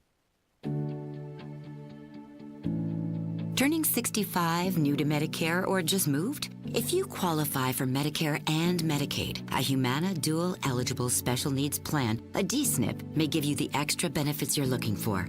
A DSNP helps cover things like prescriptions and checkups, but it also helps pay for essentials, too. With a Humana DSNP, you get $225 a month for eligible groceries, rent, utilities, and more. Plus, whatever you don't spend carries over to the next month. You may even get benefits like $0 copays on routine prescriptions, plus routine dental, vision, or hearing coverage. All of this could make a difference for your health and wallet. Learn more at GetHumana.com. Humana, a more human way to healthcare. Humana is a coordinated care HMO SNP plan with a Medicare contract and a contract with the Indiana Medicaid program. Enrollment in any Humana plan depends on contract renewal. Allowance amounts cannot be combined with other benefit allowances. Limitations and restrictions may apply. Hey guys, you know your state government has totally screwed everything up. We're in a $2 billion budget shortfall. Property taxes are about to go up. Well, the income taxes are about to go up. Either way, your taxes are going up, and you may be thinking to yourself, I've got to save some money somehow. I've got the answer. This is what we do here at WIBC. We are problem solvers, and here it is with Universal Windows Direct Spring Home Improvement Event. Right now, for every 2 windows you buy, you're going to get the next 2 free, no limit. Then, on top of that, no interest until 2030. That's right, no interest for the next 6 years. And last but certainly not least. Now, see, someone should let the governor know. This is what a comprehensive savings plan looks like, because all this stuff is saving you money. You get a $500 bonus off your entire home improvement project. See, if we just let Universal Windows Direct lead the property tax fight, we'd be in a different position. So, buy 2, get 2 free. No interest till 2030. $500 off your entire home improvement project. Some restrictions may apply. So, to get all the details, schedule your free in-home estimate. Call today. 317-659-7574. 317-659-7574. UniversalWindowsDirect.com. Tell them Rob sent you. Indiana roads are getting safer. Thanks to Indiana's new Safe Zones program, the hardworking men and women doing construction on Indiana's roads can work more safely. And you'll be safer too. Every year, people lose their lives in Indiana construction zones, often because they're driving too fast. The Safe Zones program from the Indiana Department of Transportation keeps speeds safer for workers, safer for drivers, safer for you. Now you'll see Safe Zone signs before you enter a construction zone, letting you know you need to slow down. To help you get used to the new Safe Zones program, the first time you're caught violating Safe Zone speeds, you'll get a warning to help you remember to slow down and keep the road safe for workers and other drivers. Thank you to legislative leaders and industry partners for creating the Indiana Safe Zones program to keep Hoosiers safe and for making Indiana a leader in road safety. Indiana Safe Zones. Safe speeds for everyone. This is a message from the Indiana District Council of Labor's International Union of North America and affiliated locals. Damon's Garden Center West has trees, shrubs, vegetables, flowers, hanging baskets, plus garden and landscape supplies and knowledgeable staff. Damon's West on Rockville Road. Thinning hair? This year, grow your hair back like I did. Call 317-522-2995 or visit WeGrowHairIndy.com. You're listening to the Kendall and Casey Show on 93 WIPC. It's time to hear from you. Kendall and Casey present voicemails. I think today's topic, you could just say, is complaining about our politicians on voicemails. It seems to be the theme. Fantabulous. The phone number, 317-684-8444, if you'd like to get involved. And we talked about the different nicknames for Governor Braun. You originally started out with Tax Hike Mike. That's right. Yes, years ago we had Tax Hike Mike, and he voted for the largest tax increase in the history of the state. See, this is the thing, Casey. Everybody's like, Rob would get so much further if he would just work with these people, if he would just be nice to them, if he would just stop being so childish and be professional. Look what happened. Yeah, where'd that get me? Yeah. This is way more fun. Bump kiss. Yeah, it got me nothing. So if I'm going to get screwed, I might as well entertain you people in the process. And let's face it, the show has been a heck of a lot more entertaining the past week, right? And you know, we haven't been giving our audience, because we've been trying to get great public policy, we haven't been giving our audience the entertainment they crave. But look, we're back. Right? Nice is boring. Yeah. I mean, look, here's what we really were. We spent the past year in a relationship we didn't want to be in. And, you know, like, it's like sometimes you get in a relationship and you like the parents. You don't even like the person you're in there. You don't want to hurt the parents' feelings? Yeah, you're just like, I really like her dad. Yeah.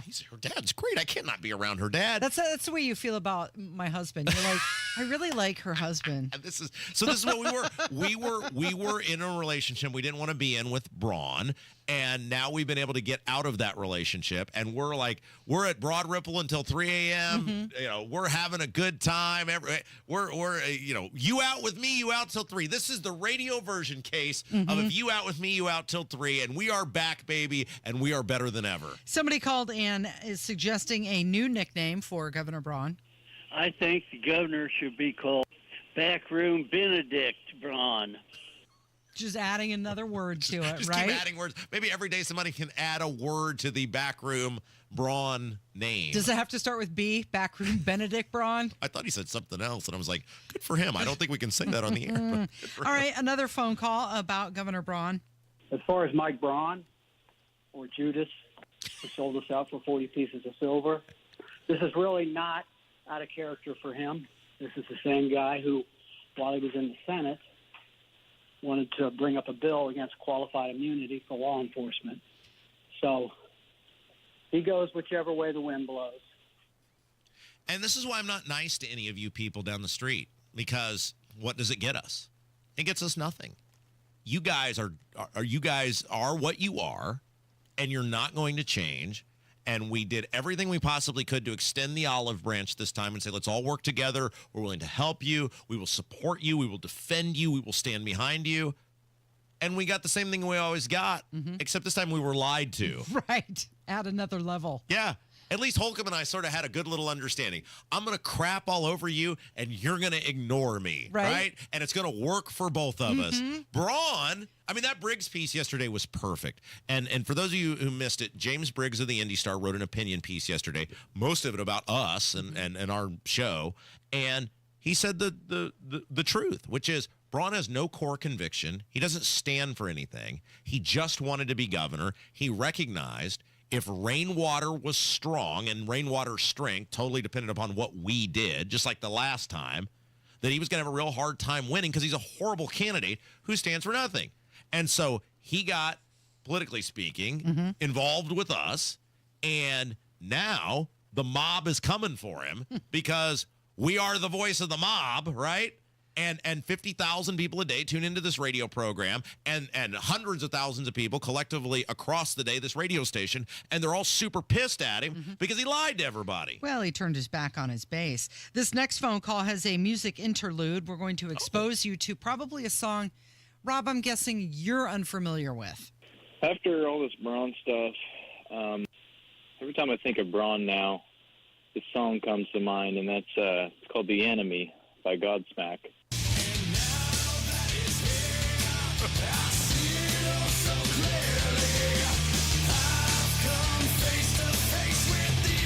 Oh, yes, perfect. The enemy.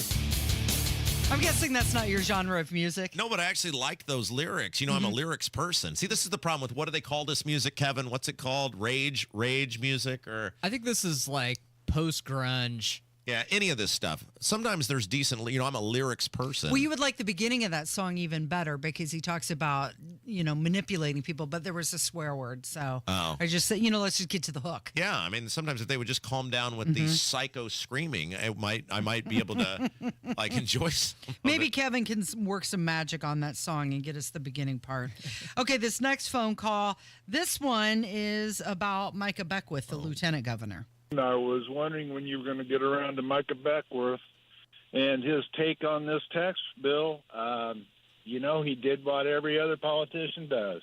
He got in line. He's not going to buck the system. He's got a good job.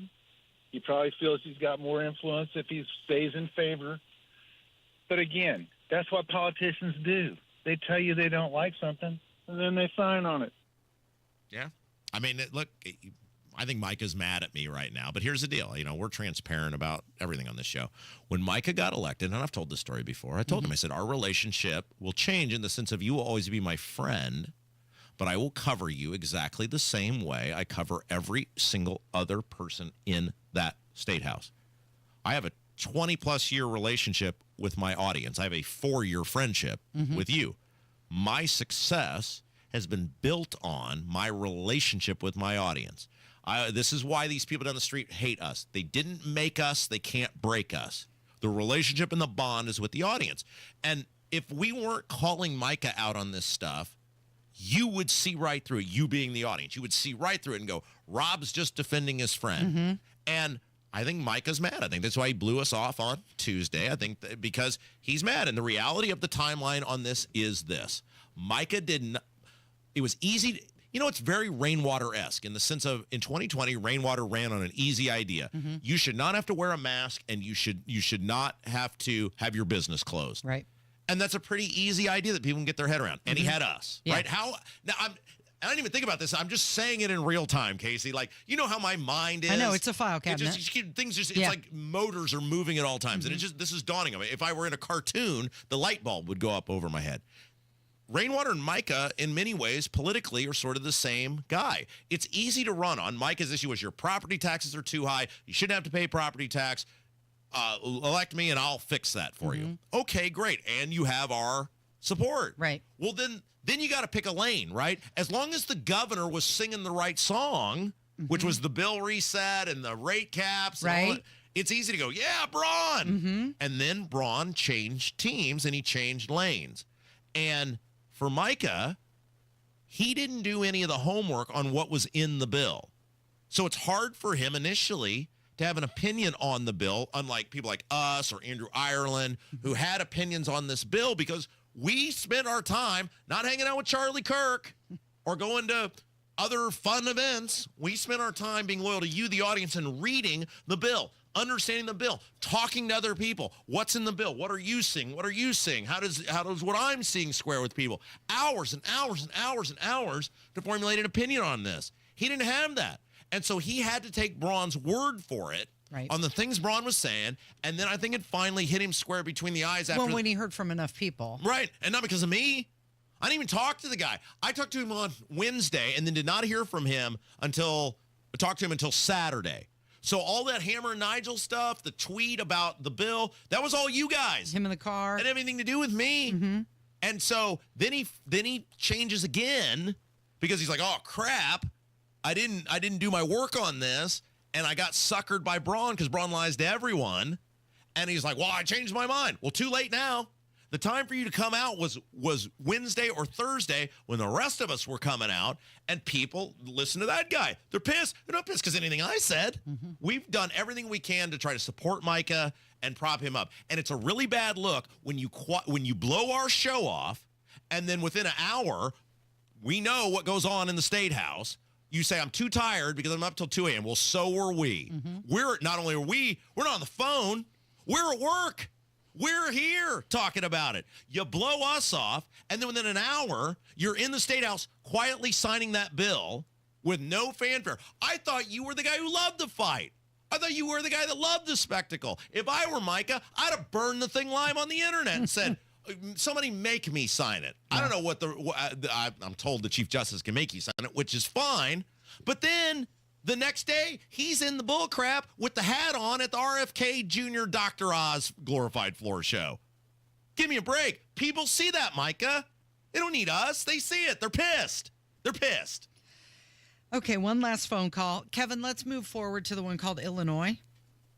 I have a question. I have a statement. The question is, why did Braun ever decide to run for this position? Because he's not helping move the state forward. He's holding us back. And he's making us, which is my statement, Illinois light. High gas tax, high property tax. Why didn't he just run back to Du Bois County and just be retired and let people that want to move this state forward, let them do that?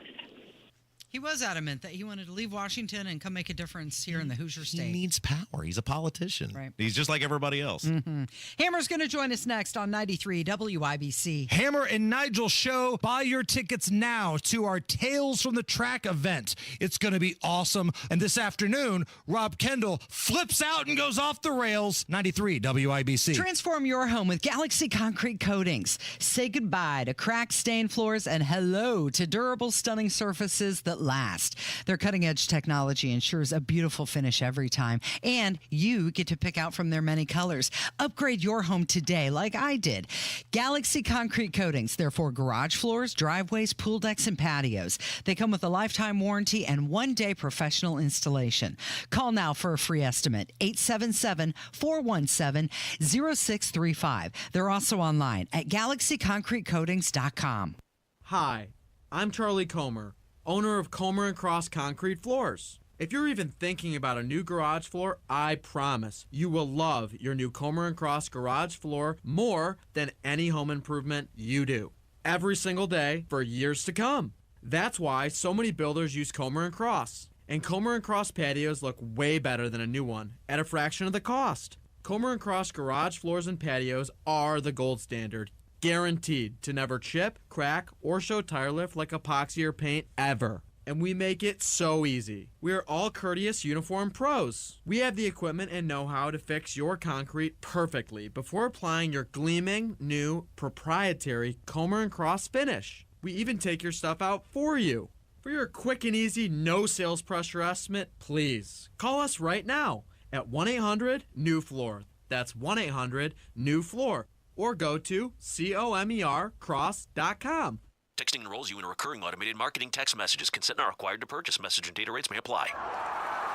The team's looking good this season. I think so. Man, I miss playing football. Being young with unlimited energy to burn. Ever since I turned 40, I just can't find that fire I used to have. Think it could be lower testosterone? What do you mean? All guys lose their edge when they turn 40. The body has less testosterone. That's why I take Nugenix Total T. I've heard about Nugenix. That really works? Since I started taking Nugenix, I'm lifting like when we played for Coach Carter. I feel more energized at work. It's even spiced up things between me and the missus. Are they still giving out complimentary bottles for people to try? Yep, send a text. It's that easy. Text ENERGY to 42424 right now for your complimentary bottle of Nugenix Total T. It's the #1 selling testosterone boosting brand at GNC and Walmart. Do it now and they'll also send you a bottle of Nugenix Thermo X, their newest, most powerful fat burner ever, absolutely free. Text ENRGY to 42424. That's ENERGY to 42424. These statements have not been evaluated by the FDA. This product is not intended to diagnose, treat, cure, or prevent any disease. Welcome to Tire Discounters. Oh, hiya, Phantom. Mike, I think I saw a fox on my way in. Oh, that was the Carfax Carfox. He was congratulating us on our Carfax Top-Rated Service Center Award. I have always rated Tire Discounters at the very top. Oh, thanks. So does Carfax. And not just for tires, but for all our services, too. Alignment, brakes, shocks, and struts, and more. Yes, sir. But, Mike, do you think people believe Carfax over me? Well, you are the phantom tire buyer. Exactly.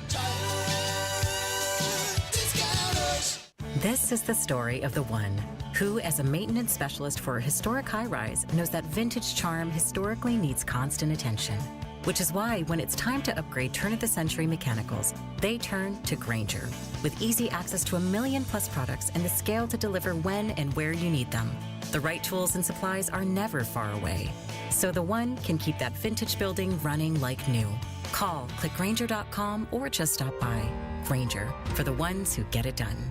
Matt Bear here. Those heavy spring rains are right around the corner. Make sure you're ready for them with a free roof inspection from my friends at Cochran Exteriors. Notice a musty smell inside your attic, shingles curling, or have a leaky problem area? It's time to get it done. Call Cochran Exteriors for a free, no obligation consultation with options to meet your budget with a lifetime workmanship warranty. Get scheduled now before the spring brush. Visit CochranExteriors.com. From a fast break to recovery, Indiana hospitals are here for every Hoosier, regardless of their ability to pay. That's why we're teaming up with legislators on a winning playbook to lower costs and protect access to care across our communities. Because good policy doesn't leave anyone on the sidelines. Learn more at HoosierLifeline.com. Paid for by the Indiana Hospital Association. Now that spring is here, storms can happen at any time. WIBC will alert you to severe weather from the Chapman Heating Storm Desk. For all your heating, air conditioning, plumbing, and drains, call the man for all seasons. Chapman. Go to ChapmanHeating.com. Looking good from the #1 rated Hammer and Nigel show. Jason Hammer in the studio. Hello. Tickets on sale right now. Tales from the Track presented by Relay Indiana. Dick Simon this year, right? If he buys a ticket, maybe. No, it's not Dick Simon. It's Graham Rahal, and it's at the Rahal Performance Center. How exciting. And if you haven't been to this place, holy crap. It is super cool. If you are into cars, if you're somebody that loves speed and racing, and if you're into the Fast and Furious type movies, this place is going to blow your mind. It's presented by Relay Indiana. Thank them for being great sponsors and supporters of this radio station. Not just this event, but a lot of stuff. And get your tickets right now. We've already sold a couple. And it's race week, Monday, May 19th. Hammer and Nigel show. I think we're doing the show there. Graham Rahal. Pictures, meet and greet, Q&A, buffet, cocktails. All ages are welcome. So perfect gift. All right, we got to talk about dress etiquette here because I have posted you wanted to talk about this, so I posted the video at Rob M. Kendall on Twitter if you'd like to play along, if you'd like to see it for yourself, at Rob M. Kendall. The video is up. Paige Spiranak is... what is she? Is she an influencer? Is that what we call her? A professional golf influencer. She is pretty good at golf, and she is a smoke show. Yeah. But she recognized several years ago, like, while she's good at golf, she's not like, I can play on the women's tour good. She was on, like, the low levels tours. And she was then just like, but my assemblage is so strong, I'm just going to lean into my assemblage, and then I'll guise it as that I care about golf. So that's how she makes her money. Right. She gets all the eyes to her social media account because, as Rob would say, she is well assembled. She often does slow-mo of her, what do you call it, teeing off? Yeah, and Hammer is not a golf fan, but I will send him her instructional videos quite a bit, hoping someday he'll take up the game. Is that what she calls them? Yeah. Instructional videos? So the video in question, again, you can see it on Rob's Twitter right now. It's Paige Spiranak, and she's got this super skin-tight onesie on. Like it's a onesie, and she's playing golf in it. So my question to you, Casey, and I legitimately have no idea. When a woman wears this outfit, where the back is exposed and the front's covered, but it's super tight leggings all the way down. It's all a onesie. Yeah. When you have to go pee or poop, do you got to take it all the way down? Like, do you have to have cans flopping out and then slide it down to your ankles? Yeah. Like, that feels like a lot of work. Yeah, based on that cut, which I think you would call it like an athletic jumper. Is how it would be described.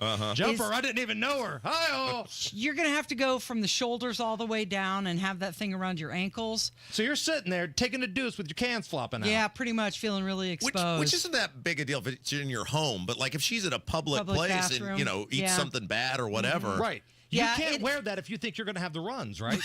Well, only if you're quick. But that's really tight. So she's got to like work it to get that thing on and off. Now, I have a few one pieces, jumpers that I wear. We should wear one to work one day. Well, I have. I've worn them to work. They're a little looser than that. Taco Bell and White Castle and see how long it takes you to go to the can. It is a weird feeling, though, to sit in the bathroom knowing that thing is all the way down and off. Right. And as you said, everything is exposed. Now, with that one, because the back is open, she might be able just to kind of go from the lower back and drop it from there. Oh, there's no way. That thing is so tight. That's not happening. That's what I think, She's got to take it over her head and then slide it down. Like, Rob, you made a great visual earlier. Old school wrestling people will get this. The way Jerry the King Lawler used to wear his onesie, and he would slide the strap down before the finishing move. Yeah, the big comeback. Lawler drops the strap. That's the Hulk Hogan Superman time for Jerry Lawler. That's exactly what she would have to do. And if you're in a public place, let's say, you're at the stall next, you see like a full onesie going down to the floor. Yeah. And you're like, that's weird. Yeah, she's got the whole outfit down there. But let's be honest, Paige Barrett, she's so beautiful. She doesn't poo. Oh, I bet she poos 5 times a day. Look at that body. You kidding me? It's a machine. It's like a train schedule, Casey. What's coming up this afternoon? You, Rob Kendall, if you're ever going to hear an off the rails, this is the one you want to hear this afternoon at 5:30. Rob Kendall recapping what happened with property taxes. And Matt Bear will join us, and we're going to have a lot of fun. Thanks, Hammer. You're listening to Kendall and Casey. It is 93 WIBC. Promises made, promises kept. Governor Mike Braun's bold leadership is already getting things done for Hoosiers. Governor Braun and State House Republicans are delivering massive property tax cuts. We're talking nearly $1.5 billion in relief. That's real money back in homeowners' pockets. But Braun didn't stop there. He cut local income tax capacity by nearly $2 billion and capped the local income tax rate to protect Hoosiers. And Braun led the fight to reform local government taxes, giving Hoosiers more say by requiring referendums be held in high turnout elections. Thanks to Governor Braun and State House Republicans, your property taxes will be lower. Future increases are reined in, and the system is now more transparent. Visit HoosierHope.org and let Governor Braun and Republican legislators know you support historic property tax cuts. Paid for by HoosierHope.org. Hey, this is Spencer Thompson at Thompson Furniture and Mattress in Columbus. April is here, so that means it's our Dare to Compare sale. Compare our prices to any of the big stores in Indianapolis, your town, it doesn't matter. We guarantee you the lowest price on every sofa, sectional, recliner, mattress, outdoor furniture, anything, plus no extra fees, no delivery charge. Hurry, sale ends Monday only at Thompson Furniture and Mattress in Columbus. The most important advice I can give to someone regarding their heating and air conditioning system is for them to change their filters. And get regular maintenance from B&W HVAC Plumbing and Electrical, your American Standard air dealer. This week at Sullivan Hardware and Garden, get 30% off all patio furniture, wicker, Berlin Gardens, poly, cast aluminum, teak, and more. It's the Bash Sale, the biggest automotive sale in history. Your local Bill Estes dealerships are coming in hot with deals on trucks you don't want to miss. We have a huge selection of trucks at one easy online stop. Brand new Chevy, Ford, GMC, Jeep, Ram, and Toyota trucks with a massive pre-owned selection too. Plus, our fair and direct upfront pricing means what you see is what you pay. Shift into savings during the Bash Sale. Only at Bill Estes dealerships, and drive away in your dream truck today. Online at BillEstesTrucks.com. Coming up in 2 minutes from the Technology Recycler Studios, the way the weather is changing and what to expect as your weekend approaches. Lawmakers say they have a big budget shortfall to make up. You'll hear how they'll try to do it. And a lawsuit in the case of a shooting in Greenwood that happened back in 2022. You'll hear what the plaintiffs say they need to go forward. Those stories and much more after Fox News Radio. At the top of the hour, you are listening to 93 WIBC. WIBC HD1 Indianapolis. It's 11 o'clock, and here's Fox News. A wonderful woman. I'm Chris Foster, Fox News. President Trump has described Italy's Prime Minister Giorgia Meloni that way, and that admiration is a big reason why she's at the White House next hour to talk about European trade and tariffs. Meloni is viewed as a political ally of the president, leading a conservative government in Italy. But her visit comes as the 27-member European Union is eager to cut a new trade deal with the U.S. and prevent reciprocal tariffs on imports announced earlier this month. Italian officials have described Meloni as a facilitator between Europe and the U.S. Yesterday, a delegation from Japan met with President Trump and key cabinet officials as part of ongoing trade negotiations. At the White House, Jared Halpern, Fox News. Another move against the school. The Trump administration is now threatening to ban foreign students from enrolling unless Harvard University turns over visa holders' disciplinary records and evidence of protest participation. The administration says the school did not do enough to stop the protests or keep Jewish students safe, calling the chaos anti-American and anti-Semitic. So the federal government cut their funding, freezing more than $2 billion in their grants and millions more in their contracts. If that wasn't enough, they're turning up the heat again. The IRS looking to revoke their tax exemption status. President Trump saying this week, tax exempt status is totally contingent on acting in the public interest. Harvard says losing the status will result in less financial aid for students and an end to critical medical research programs. Fox's Alexis McAdams. A federal judge in Virginia rules Google's parent company Alphabet illegally dominated online advertising technology. Federal prosecutors could now argue for a breakup of Google's ad products. People in Puerto Rico are told it'll be at least another day before everybody gets their power back on. It was knocked out island-wide yesterday, with about 60% of homes and businesses in Puerto Rico without electricity now. America's listening to Fox News. 93 WIBC Mobile News. On the level, on the go. What comes next in this active weather season? You've got a cloudy sky, and it's 56 in downtown Indy. I'm John Herrick. Here's what's trending at 11:02. The weather is supposed to be somewhat awkward on Friday, according to Casey Fuson at the National Weather Service in Indianapolis. We've got kind of a frontal system moving through, and then it kind of stalls over the region. And she says that'll bring cooler temperatures initially, and then the best chances for the weather to be severe are from 11 p.m. Friday night to 7 a.m. Saturday morning. It was announced on Wednesday that Indiana has a $2.4 billion budget gap they have to make up. In the 21 years I've been here, I was here during the recession in 08 or 09 budget. This one scares me a lot more than that. Senator Ryan Mishler says all options are being considered for potential budget cuts. Mishler says Medicaid growth is slowing with about 30,000 fewer people than expected on it, but more than 2 million Hoosiers still rely on it. The Indiana Court of Appeals will hear oral arguments next week in a lawsuit tied to the 2022 Greenwood Park Mall shooting. Kayla Stewart and her family filed the lawsuit claiming that Simon Property Group and Allied Universal Security Services failed to prevent and properly respond to the shooting where 4 people died, including the shooter. It's now more clear what happened when a 52-year-old woman and a 4-year-old girl were found dead in a house in Huntingburg on Monday. Chris Davis reports. Huntingburg police say Olivia Regalata, the woman, died from a medical emergency due to a pre-existing condition. The girl, Evelyn Lopez, was left alone and was attacked by dogs. They are still not sure why. The 7 dogs that were in the house were sedated and then killed for safety and to preserve the evidence. Their bodies are now being tested at the Southern Indiana Purdue Agriculture Center. Chris Davis, 93 WIBC Mobile News. The Indiana Pacers have been getting ready all week for their first-round playoff series against the Milwaukee Bucks with Game 1 on Saturday. Pacer guard T.J. McConnell says the regular season is important, but the playoffs are the real season. We're going to have our crowd behind us. We just have to be fired up. We just got to be together, no matter if we're at home or on the road, and we just got to play extremely hard for 48 minutes. Tip-off Saturday, 1 o'clock. Game 2 is Tuesday night in Indianapolis before Games 3 and 4 shift to Milwaukee. You can hear all the action over on our sister station, 93.5 and 107.5 The Fan. I'm John Herrick on The Level, on the go, and on WIBC.com. It's 11:04. Kendall and Casey coming back in 1 minute. Your nose is for breathing. Your mouth is for eating.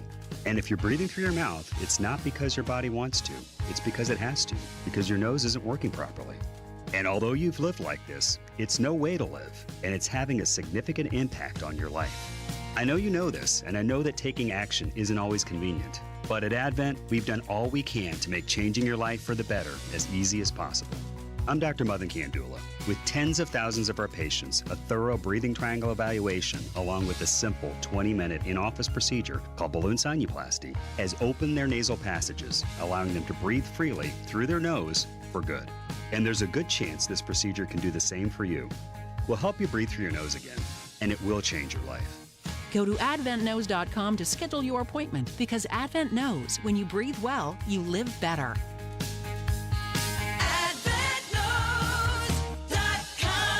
Results may vary. Most insurance accepted. This hour on 93 WIBC is powered by Dammon's Garden Company South on Emerson Avenue. You're listening to Rob Kendall. When we talk about sending money somewhere, we're talking about printing the money because we have no money. And Casey Daniels. My government would never lie to me, would they? On 93 WIBC. Oh, is it my time? You want to talk about the budget? The economic forecast that came back is bad. Let's tell everybody a story about gross financial malfeasance, shall we? Okay. It's the Kendall and Casey show. I'm Rob, that's Casey. So the bad news, the obvious news, but the bad news, well, it should have been obvious, unless you're one of the 150 Mensa members down the street from us or Governor Braun, came out yesterday that due to the condition of the economy, that the state is going to bring in about $2 billion less than projected for its upcoming budget. Now, the state was set to grow its budget, as we've laid out to you numerous times on this program, by 2.8 or 2.7 billion. There are conflicting budgets. The House has one, the Senate has one, and then they would have to square that up. And it was always asinine beyond belief to me, as you're watching the stock market. First of all, you should be cutting government anyway, but that's out of the realm of possibility for these people. So if we're going to operate from the standpoint of they're incapable, the Republican supermajorities in the House and Senate and the Republican governor are incapable of cutting government, which they are. They've proven that to you year after year after year after year. If you're going to grow government, you would at least take a pause and go, wow, there's a great deal of unpredictability in the economy right now. Things are a bit volatile right now. We probably ought to be super cautious in our approach of how much we put in this budget. And they chose not to do that. And now yesterday, it was as though the entire world was collapsing in on them. And now they're going to have to take all these drastic measures to meet their projections through a mixture of last-minute cuts. So they're going to have all these last-minute cuts. By the way, it's going to happen behind closed doors in what's called a conference committee. Of course. It's not going to happen out in the public because the House has passed a budget, the Senate has passed a budget. The time for debate and discussion is over. The House will pick a couple of reps. The Senate will pick a couple of reps. They'll go behind closed doors and hammer out the actual budget. Now, think about that. A budget that will be somewhere probably between, 45 billion, somewhere, whatever, and you're not going to see any of the actual doings get done now because that time is over and it's all going to happen. Same way the property tax happened, right? Right. Back door. All that hearing, all that testimony, and then Braun and Houston and Thompson and Bray went behind closed doors and made a deal. Yeah. And that's what's going to happen here. You're going to see a mixture of tax cuts. Tax cuts. Total joke. No. Tax increases and spending cuts. And the other kicker on this is, remember, the quote-unquote income tax cut that they passed is totally tied to government revenue growing. Remember, you do not, this is how dirty these dudes are, and we were screaming about it when it happened. Remember a couple weeks ago, we were screaming about this. The income tax cut will not happen unless government grows. So you're going to get screwed again in terms of your taxes. Okay, so $2 billion shortfall. The current budget that they're working on today was already short $400 million, and they were using reserves to cover that. So where do they think that this was going? I think it was Eisenhower who said, be liberal in your intent, but conservative with other people's money. And they failed to see that. They're being liberal with both the spending and the intent. Well, this is years of financial malfeasance. And again, we have been screaming about this on this radio station, on this time slot. I was screaming about it when I had the weekend show for years, about how poorly the Republicans under Holcomb were managing your money. And what happened during COVID was all of this money came in from the federal government. And what Holcomb with an assist from the General Assembly did is they opted in, rather than using it for one-time expenditures or using it for doing the right thing and giving it back to the people or holding on to it, they opted into a whole bunch of what I call legalized vote-buying operations, which is, here, Mr. Constituent, I'm going to pay a bunch of other people's money for this that you'll get because you'll vote for me. This comes back. Harry Chapin once did a song called All My Life's a Circle. All my life's a circle, sun up till sundown. Na, na, na. Anyway, All My Life's a Circle, because what we said at the time was, this is the danger when you vote for Republicans no matter what. Because what the Republicans then determine is, I don't need your vote. I don't have to give you anything. I don't have to earn your vote. So what I'm going to do is I'm going to take your money and I'm going to use it to buy votes of people who otherwise won't vote for me. And so a lot of people, whether it's through public education, which grows every single budget, grows every single year, or certainly Medicaid, they thought, hey, we can shut down society. We can close your businesses. We can put you out of work. But don't worry, the government will take care of everything. No, they can't. Now where are they at? They're $2 billion in the hole from where they need to be. And by the way, massive cuts are coming to Medicaid because they made promises they knew they would not be able to keep. And what is the least favorite part of every show, Casey? Yeah, when you're right. And this is, once again, another example of the thing we've been shouting about for years and years and years about the malfeasance of the Indiana General Assembly. Jeff Thompson, Bray, Houston, Bosma, Long before those guys, David Long, those dudes, Holcomb, Pence. I mean, you can even go back to Pence, but especially under Holcomb and especially from 2020 on, they had all this money. They didn't do the right thing. Remember when they had the surplus? Were you here for this? You remember you were Mock. And they passed back money. Well, they tried not to. Right, because they wanted to spend it so they didn't have to. Right. So what they did was they had so much money that came in during COVID that they couldn't spend it fast enough that it triggered the automatic refund. The way our state works is if the reserves were above a certain level, it triggered a refund. Well, they got mad because they didn't want you to get your money back, so they changed the law on what because under Daniels, it was $2 billion. Anything over $2 billion under Daniels went back to the people. He's like, why do we need more than $2 billion? And so that money would go back to the people. Well, they got mad because they couldn't spend it fast enough. And so then they started they changed the law to raise so you basically cannot get an automatic taxpayer refund anymore. That's a days gone by. And then they started spending money as fast as they possibly could to ensure they stayed in the target window. And they made so many promises that now that the federal money has ended, they can't cash the check anymore. They wrote a check that you can't cash anymore. And oops. Yeah, well, and that's the thing. So Mishler, he said this current situation worse than 2008 because, as you mentioned, there's no federal relief this time.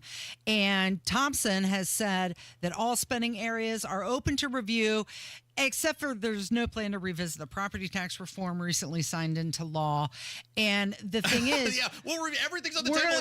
Everything's on the table except for that. Except the one thing you actually want, that's not on the table. And Governor Braun has said that they're going to cut waste and get back to basics, but that just sounds like a big slogan and no solution. How about stop spending our money? Think about what Mitch Daniels got, though, out of the economic collapse in 2008.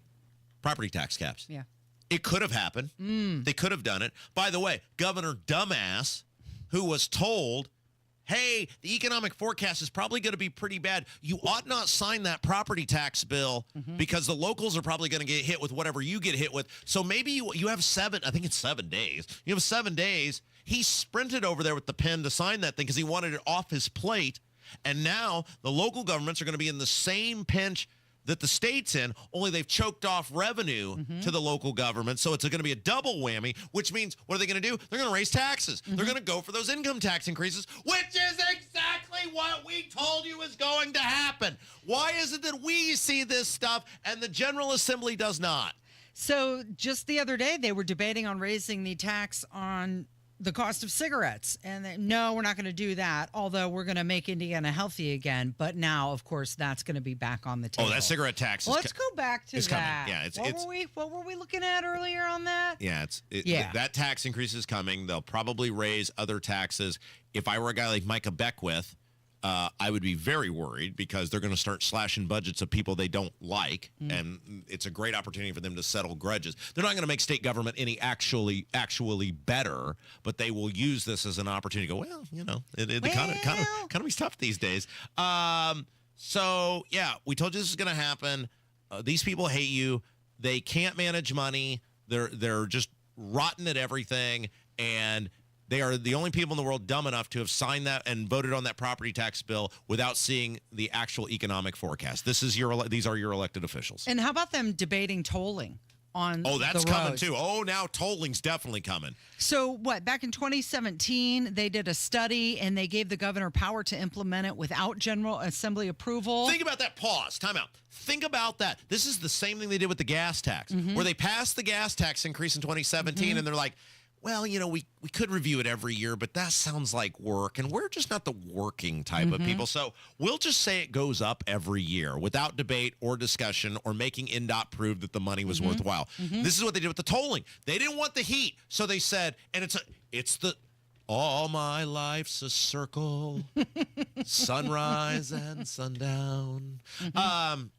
This is exactly what they did with COVID, too. They didn't want the heat. They didn't want the heat on. This is why they let Holcomb do all the stuff. They didn't want to come back and have responsibility. So it was easier for them to go, well, we'd love to help you, but the governor's in charge, so it's a crummy system, but what are you going to do? And this is what they did with the tolling, where they said, let the governor take the heat. We'll stand back and go, hey, that was the governor that made that choice, not us. These people are just the worst of everything, Casey. Okay, so in 2018, Holcomb, he shelved the tolling, but now they're looking at 465 again, and Governor Braun says that he's not publicly opposed to tolling like Holcomb was. Well, he also said that he wasn't going to sign off on any... He was the one who voted in favor in 2017, by the way. Of course he did. Of letting the governor make that decision. And again, this is why we're never nice to these people, because we tried. Because how many times did we hear, if you just tried a little harder and you were a little kinder to them, you would get a lot further. Well, boy, howdy, Casey. They're all I almost said it. They're all the stupid stuff Braun's done. We were willing to forgive all of it and say, well, we'll try it the other people's way. We'll try to be nice. I heard testimony the other night before they did SB1, and one of the reps stood up and said, well, where is tolling currently in Indiana? Like, you live here. You don't know? Isn't it just two places? There's a toll road in northern Indiana, where he was from. And there's the toll to cross the bridge to Louisville. So I was right. There's two places, right? Yeah, but now they're looking at 465, which sees over 100,000 drivers daily. That'll make my commute to work much less expensive. I'd like to thank them in advance. No, this is the point. Like, these people, I mean... You live here and you don't know where the toll roads are. It is, well, no. But it's no different. Look at the local level. How many meetings have I told you I've been to in Warehouseburg where that one Democrat woman has gotten streets that are not in town wrong? Like... That's not in town, lady. You live here. Like, what I mean, you cannot... I've been saying this for 9 years in this building. You cannot make up how uninformed and genuinely stupid many of your elected officials are. And I call them that because they don't even try to get informed. What else do you call them? They're willfully stupid to what's going on. They don't read. They don't understand. Weaponized incompetence. I have told this story numerous times on this show, but it is truer today than it's ever been.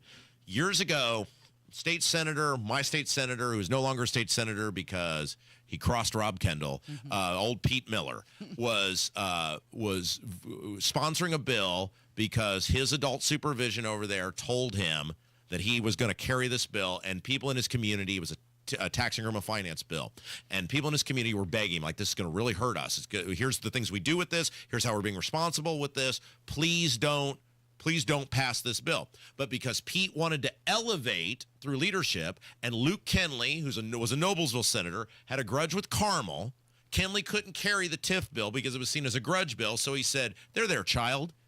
You have no decency. You'll carry this bill and screw your constituency if you believe it'll help your career.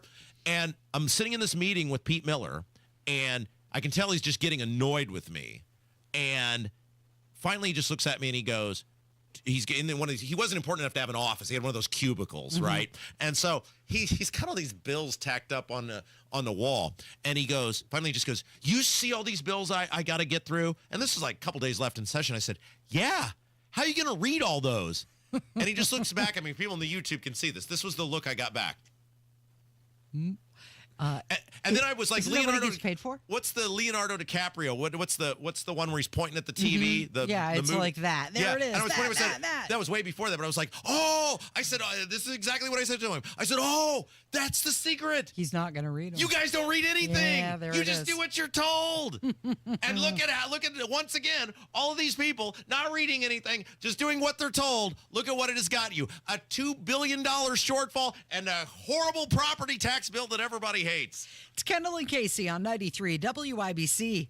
Another update is just minutes away. April 15th, time for most of the nation to file your taxes. Hear the news. Indiana Senate approved the property tax bill. Caps months of negotiations. Savings would take effect with the bill you pay in 2026. 2/3 of our homeowners will pay less. Governor Mike Braun said he looks forward to signing the bill. As events happen, Pacers played their first-round playoff game against the Milwaukee Bucks. we'll happen to be there. Tip-off at 1 o'clock. 93 WIBC Mobile News.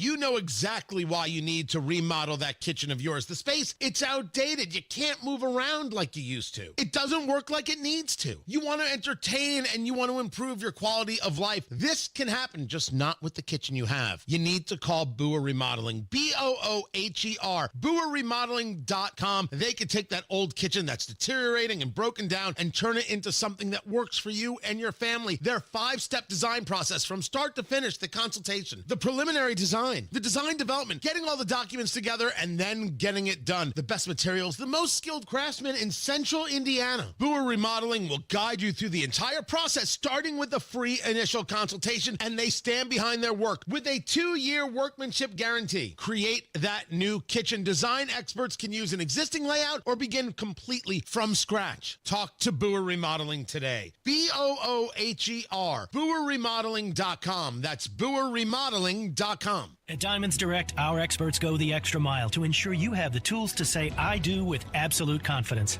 Our promise to you is a completely risk-free shopping experience rooted in transparency, education, and integrity. No pressure, no intimidation, just clarity and confidence in your purchase. But we're about more than just price. Everything is backed by our exclusive guarantees. Put our tools to the test against any competitor, and our expert staff will ensure you get the very best overall value and unforgettable experience. Learn more at DiamondsDirect.com. Diamonds Direct, your love, our passion. Greetings from our agency, your Indiana Health Insurance Pros, and a sincere thank you to our loyal customers for making us national sales leaders once again for 2024. Crazy sign-up periods are at last over. If you were told the ACA and you know it's still Obamacare was your only option, that's just not true. If you were told since you've signed up already, you must keep your ACA program for a year, that's not true either.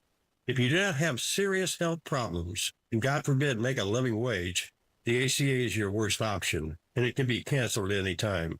We feature coverages guaranteed age 65, low out-of-pocket expenses, the largest networks in the country, and you can sign up anytime. Self-employed, early retiree, or ACA victim, call us at 317-563-0868 or go to rragency.org. That's 317-563-0868 or rragency.org. As always, God bless America. Peace through strength and common sense government. I'm still going for it, even with higher stroke risk from atrial fibrillation, an irregular heartbeat not caused by a heart valve problem. Over a 3-year study, Eliquis apixaban tablets reduced stroke risk better than warfarin, and over 97% of Eliquis patients did not experience a stroke. A first stroke occurred in 2.9% of warfarin patients versus 2.3% of Eliquis patients. Don't stop taking prescription Eliquis without asking your doctor. It may increase your stroke risk. Eliquis can cause serious and in rare cases fatal bleeding. Don't take Eliquis if you have an artificial heart valve, abnormal bleeding, or antiphospholipid syndrome. While taking, you may bruise more easily or take longer for bleeding to stop.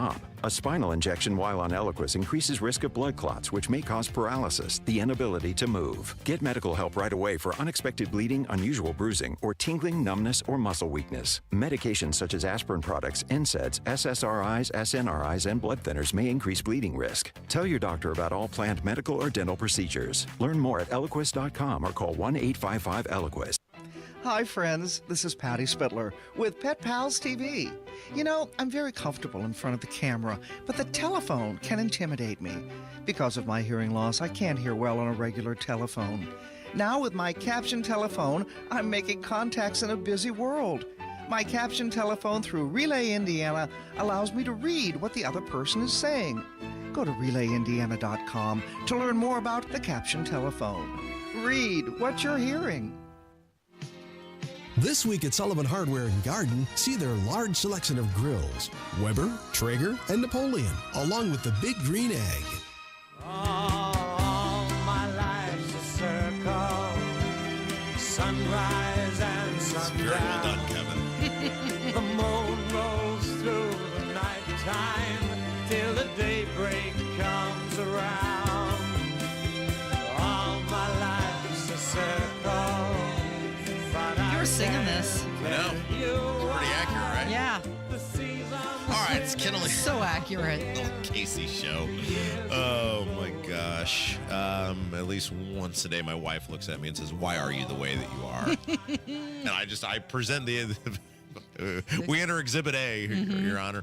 It's Kendall Casey show. I'm Rob. That's Casey. Okay, so before I have a question for both you and Kevin. There is a big rally going on. Well, we hope it's a big rally. Monday, 6:30 p.m. outside the governor's taxpayer-funded home, one of two, because, I mean, the other one now has all sorts of taxpayer-funded stuff on it, too, on North Meridian Street, 4750 North Meridian, I think. A couple of the Tea Party groups have gotten together. They're going to organize. Yeah. Look, we know the bill's been signed, but it's an opportunity, for, as I said, for you to tell the governor he's number one. Use whatever finger you think appropriate. Right. I'm going to go out there. You know, I'm not telling you it's going to be Woodstock, but this is a great opportunity for you to have your voice heard, opportunity to be loud, and we'll have a good time. And if there's 1,000 people there, we'll roll with that. If there's 100 people there, we'll roll with that. We're just going to go, and I'm sure Braun will wimp out and totally not even be at his house. He'll be busy that night. You know, but let's get some attention, bring some attention to it. Just we can all vent together. Okay. So, and a chance to see me. Are you coming? It's Are a you plan. in? Are you in? Yeah, I'll perfect, go with great. you. Well, you see Casey. You can't go anywhere by yourself. That's right. Okay. We don't allow that. So I saw this, and it got me thinking. So Jackson Mahomes is Patrick Mahomes' brother. And Younger brother, right? He's had a bit of a tumultuous checkered past existence. And somebody posted a photo of him with his, I guess it's a new girlfriend. And they described this woman as an internet influencer, was the post that I saw. And they're doing some video together. Right. And an influencer is someone who just is, their whole life is online. Everything they do, basically, from the cheeseburger they eat or the gym or their social gatherings or whatever. Like, they just put their whole life on the internet. Correct. And that's all they do. They don't have a job. They don't produce things. Well, many times they're trying to sell a product. Well, right. I'm saying then they get sponsors. Right. But there's no, like, they don't do a daily radio show. They don't, they don't work a construction job. They don't, like, their life is just on the internet. Right. Okay. They create content. Right. But as part of that, then they put their entire life basically out there. We did the story a while ago. One of these chicks was in a intimate encounter with multiple partners and fell over a balcony, right? Didn't we do that story? This is like, everything is out there. So my question to you, both of you, and I'll start with you, Casey. Yeah. Could you date someone or be married to someone? And I know you're happily married, but could you have dated someone whose entire life was on the internet? Because that means your life would be on the internet. Well, that's the thing. That's one of the cons, right? That their phone is the third wheel, and you have to be okay with your relationship and everything about your life being out there. You're going to have to deal with any of the haters and the comments who are attacking you just for being the significant other of the influencer, and you'll never have any spontaneous plans without any sort of get ready with me. Right. So your privacy would be very rare. Now, if you want to get technical, I did marry what would have been considered an original influencer because radio people were original influencers. Now, but wait. You're talking about the digital age today. Yeah, but we talk about our lives, but it's not every second. Like when I'm sitting down to eat my TV dinner, You're not taking a filming picture it for of everyone. it, We putting talk it about out there. Yeah, we talk about our lives, but and your husband does stuff online, but he's selling a product. It's not about him. Right. He's not filming everything he does. He does not put his non-professional existence out there. Yeah. Kev, this is more a you question, I suppose, because you're in the dating sphere. Could you date, let's say you had a Broad Ripple 8, but she's an influencer. So fine assemblage, very nice assemblage, but you got to participate in all the stuff that comes with that, which means she's going to be filming everything, and your whole existence and you is going to be on the internet. Could you, if I offered you right now a Broad Ripple 7, but she's an influencer, could you do that? I think that'd be pretty exhausting. Thank you. I mean, even just going on a date, she'd be on her phone the entire time. Exactly. So I don't know what I would. Plus, really dudes are always going to be crawling into your chick's DMs. Right. Yeah. You have to be very secure in the relationship. Yeah, and you don't have the right to say I'm offended because like if you're a normal person and somebody's crawling into your girl's DMs, you can get upset because you're like, you're coming after my girl. You can't get upset if it's an influencer because her whole world is look at me, lust after me, want to be me. Attention-seeking behavior. You as the dated, you as the guy dating the chick, you can't get offended by that because that's how she earns her living. Not only that, but you have to be very confident to be able to handle the spotlight that is now forced upon you for being the date, dated. The other one who's crashing in on the influencers. And that's the new struggle of the modern world. There's some perks there. I mean, you got to know every picture of you is going to look fantastic because they're not going to put anything bad out there. You might get some free PR packages or some of the products that they're pushing. You may be able to get to trial use those. You might get some travel perks, maybe some free lunch here and there. And the influencer most likely is good at communication because if they weren't, people would not be following them. They're good at communicating with strangers. It doesn't mean they're good at communicating in a relationship. This is why they're good at putting it out there that they're great. And look, this is why Facade. I do public events and I do this radio show and I talk about my life and we're open book with our audience. But that's why in my personal life I'm very private because it's like I give all to the public here each day. And that's why I don't leave my home. And that's why I don't, go out and do stuff because it's like I get enough of that. I cannot imagine being with somebody who brings that home intentionally with them. All the time. One of the things I love about my wife is she doesn't even do social media, much less an influencer or whatever. I love that she has nothing to do with any of that stuff. Yep. Because I do enough of it for everybody. So anyway, thanks for humoring me. I just thought that'd be a fun conversation. Influencers are like infomercials, right? If you're a nice Broad Ripple 7 who does not want to influence people, Rob at WIBC.com, I will pass your info off to Kevin. Because he's fine with the Broad Ripple 7, just not if you're going to be on the internet all the time. Stay offline. Yes, very good. It's Kendall and Casey on 93 WIBC. 93 WIBC Mobile News. On the level, on the go. Watch out for damaging winds and hail on Friday. I'm John Herrick. Here's what's trending at 11:30. That's the advice from Casey Fuson with the National Weather Service in Indianapolis. Make sure you have that severe storm plan ready to go, know where you're going to go. If you get a warning to take shelter, make sure you stay inside. She says tornadoes are possible, especially northwest of Indianapolis. There's already been 45 tornadoes in Indiana in 2025. Far fewer Americans than expected filed first-time claims for unemployment benefits last week. That's according to the Labor Department this morning. And college football broadcaster and former Indiana University football coach Lee Corso is retiring from ESPN's College Game Day. Corso had been with the college football pregame show since it started in 1987. I'm John Herrick on the level, on the go, and on WIBC.com. Indiana patients rely on many types of pharmacies to access their medications and critical healthcare services. But a proposal being considered in the Indiana legislature called SB 140 would disrupt access to medications for Indiana patients. SB 140 would impose government mandates blocking access to critical pharmacy options and services in Indiana. Lost access to pharmacy options would directly harm many of Indiana's most vulnerable patients, including patients fighting cancer and heart disease, many of whom rely on specialty pharmacies for their care. SB 140 would even hike costs for Indiana patients by imposing a $10 tax on every prescription filled in the state. That would often fall directly on the patient. Tell your state legislator, protect access to medications, reject higher costs. Put Indiana patients first by voting no on SB 140, paid for by conservatives for lower healthcare costs. There sure are a lot of memories in that house.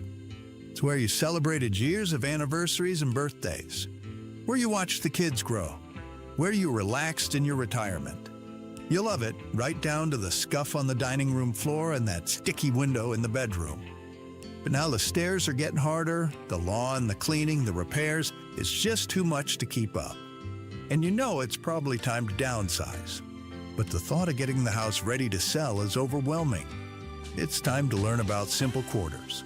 They'll buy your house as is. No repairs, no worries. They handle everything. You take what you want, and you leave the rest. They're a Christian company, so they understand the emotional ties, and they'll be respectful of your memories and feelings as they help you simplify your life. If you're considering downsizing and want a hassle-free way to sell your home, call Simple Quarters at 317-900-HOME. That's 317-900-HOME, or go to simplequarters.com. It's Kubota Orange Days. From America's #1 selling compact tractor to zero-turn mowers and versatile RTVs, get your perfect match delivered to your door. Now through June 30th, get zero down, 0% APR for 84 months or up to $3,000 off select compact tractors. See the details at KubotaOrangeDays.com. Stop by McAllister Machinery in Fishers and Indianapolis to see their full line of Kubota, or visit them online at McAllisterKubota.com.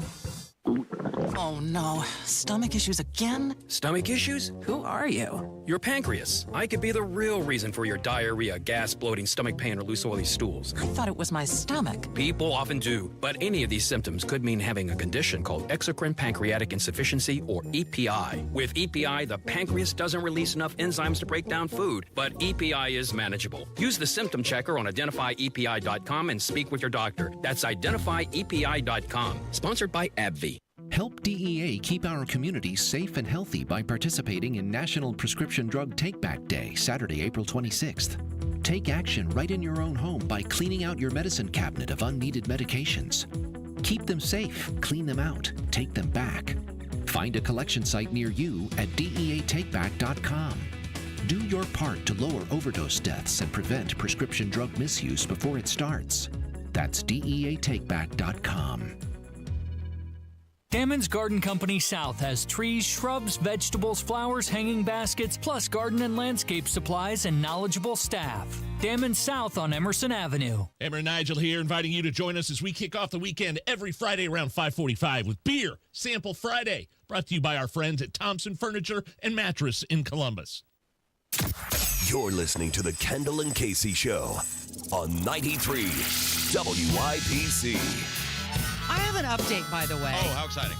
Do you remember yesterday? It was about, I think it was like at 11:20. We were coming back from... Do I remember 11:20 yesterday? Well, we were coming back from commercial, and Kevin was playing the Rolling Stones song, and it just cut out of nowhere. Yes. There was, and he had even mentioned, I guess I can't use Spotify. Yeah. There was an outage yesterday. Oh. Yeah. Widespread outage. It went down. Yeah, it started at 6:20 in the morning, and it was rolling, and it happened until 11:45. So is that common? Does that usually happen with Spotify? That's never happened to me before. That's amazing. So I think that's what happened, though, because you were using Spotify, weren't you? Yeah, it just so happened that it happened right in the middle of the bumper. We saw that play out in real time. So this is, we you know, obviously we chuckle about it. Oh, the bumper music got intervened. But, I mean, there's obviously millions of people who subscribe to Spotify? 263 million. No way. It's only 330 million people in the country. There's Spotify serves over 675 million users globally, with 263 million of those being paid subscribers across 180 plus markets. Is that countries? Globally. Okay. I thought you were saying in the U.S. I was like, there's no way. No. More than 2/3 of the country is using Spotify. Globally. Mm-hmm. So you've got 60?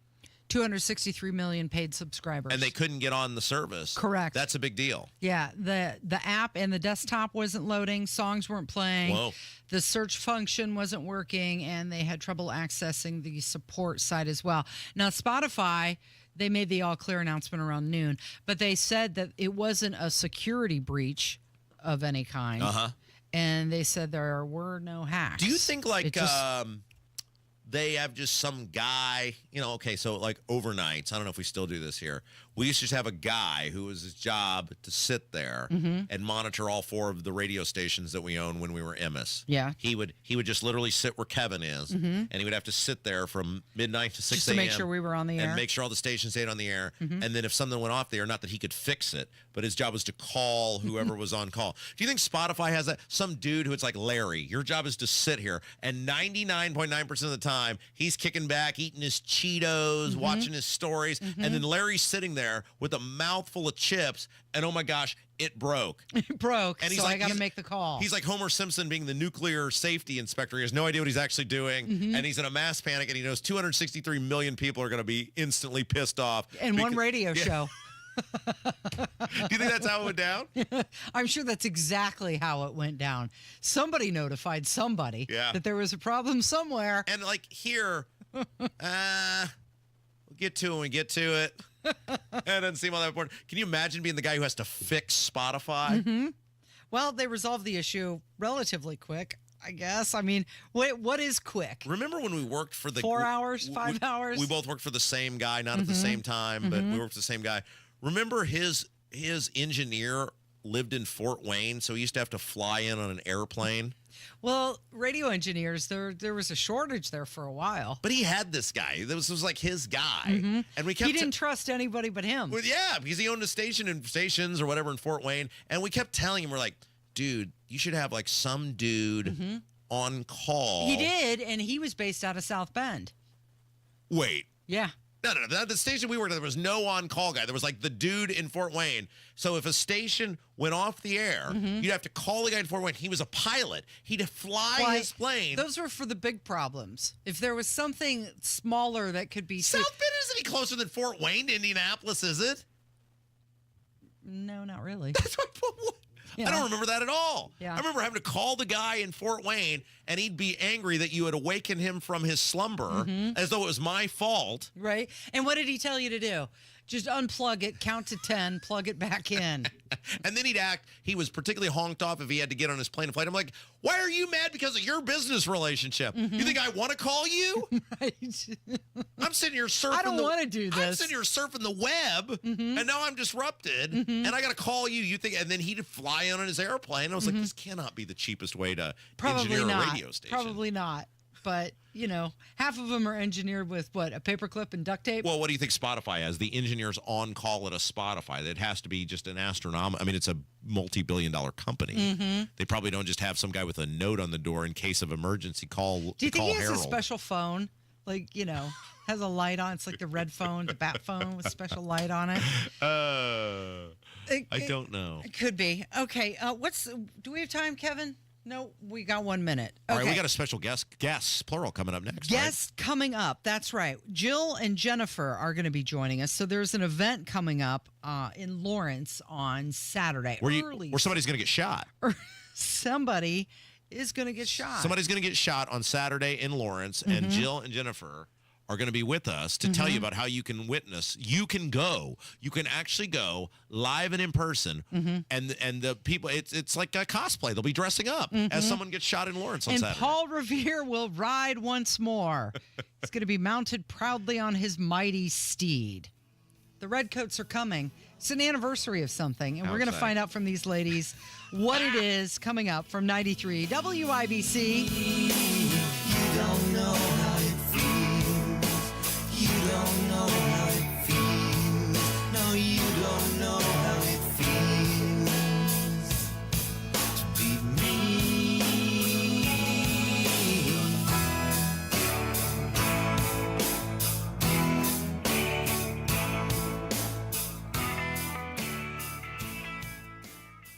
Coming up on Tony Katz today, Judge Boasberg is nuts.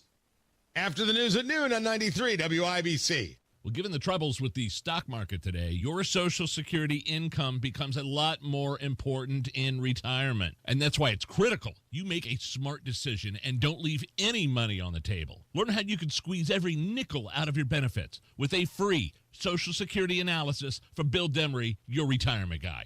Bill Demery knows Social Security. He's done it for thousands of people, and he's my retirement guy.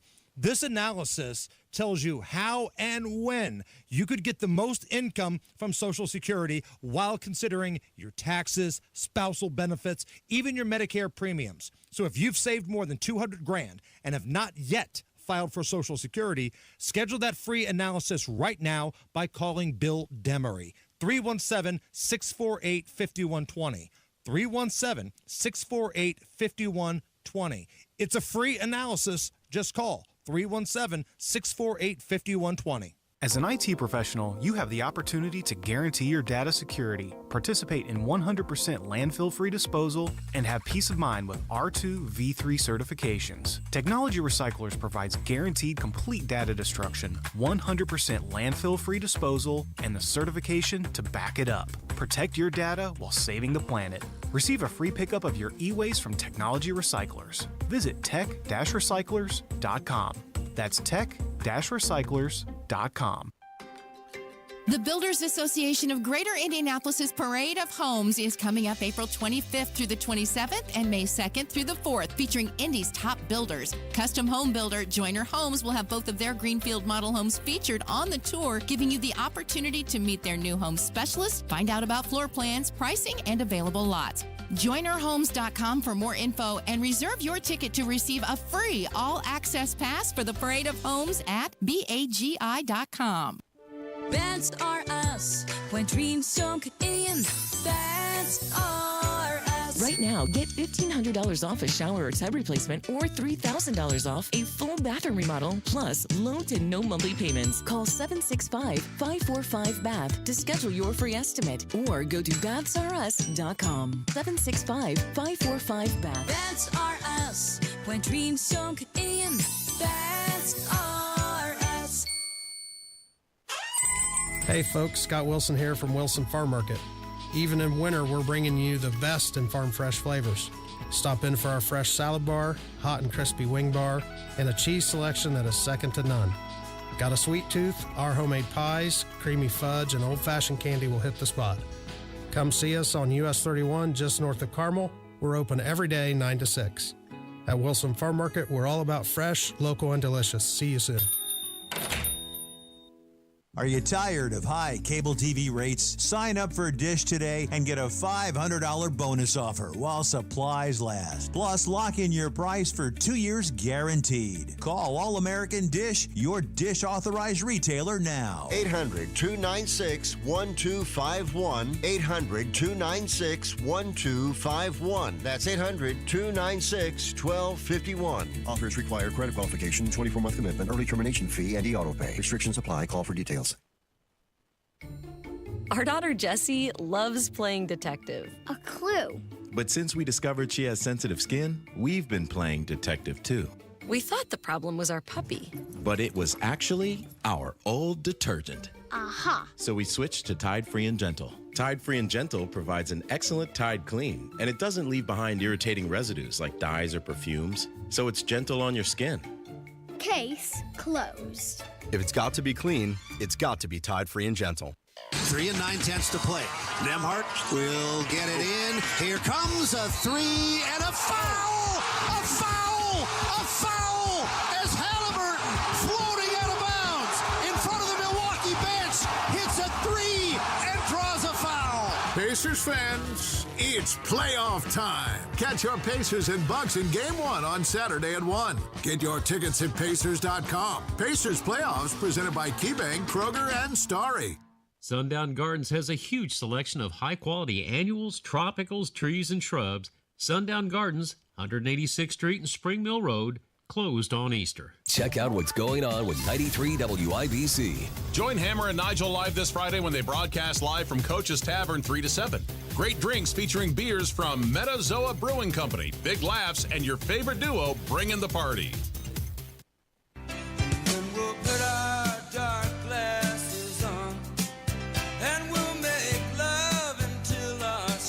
Casey, ever want to watch somebody get shot in person? No, not really. I don't Really? think so. You've never wanted to watch somebody? No. Have you? That seems This show isn't about me. Diabolical, Rob. Well, somebody's going to get shot over the weekend in person, and you can go see it live. Yeah, well, not really with a real bullet, with a Nerf gun. There's always a catch. What's going on? Tell me about it. Yeah, we've got Redcoats, Rebels, and Nerf. What? And yes, you heard me. Redcoats, Rebels, and Nerf. And this is to commemorate the 250th anniversary of Lexington and Concord. Wait, 250 years? Yes. Seems like it was just yesterday. You think so?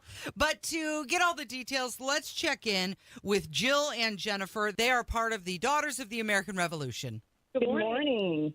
So to commemorate the 250th anniversary of Lexington and Concord, you have a spirited event happening at Fort Benjamin Harrison. Tell us all about it.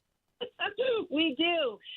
A group of us ladies and our families are all getting together just outside the gates there of the state park, and we are having a very spirited get-together where we will do our own version of the battles of Lexington and Concord, complete with Nerf guns. Oh, how exciting. So there's no actual live bullets in this rendition.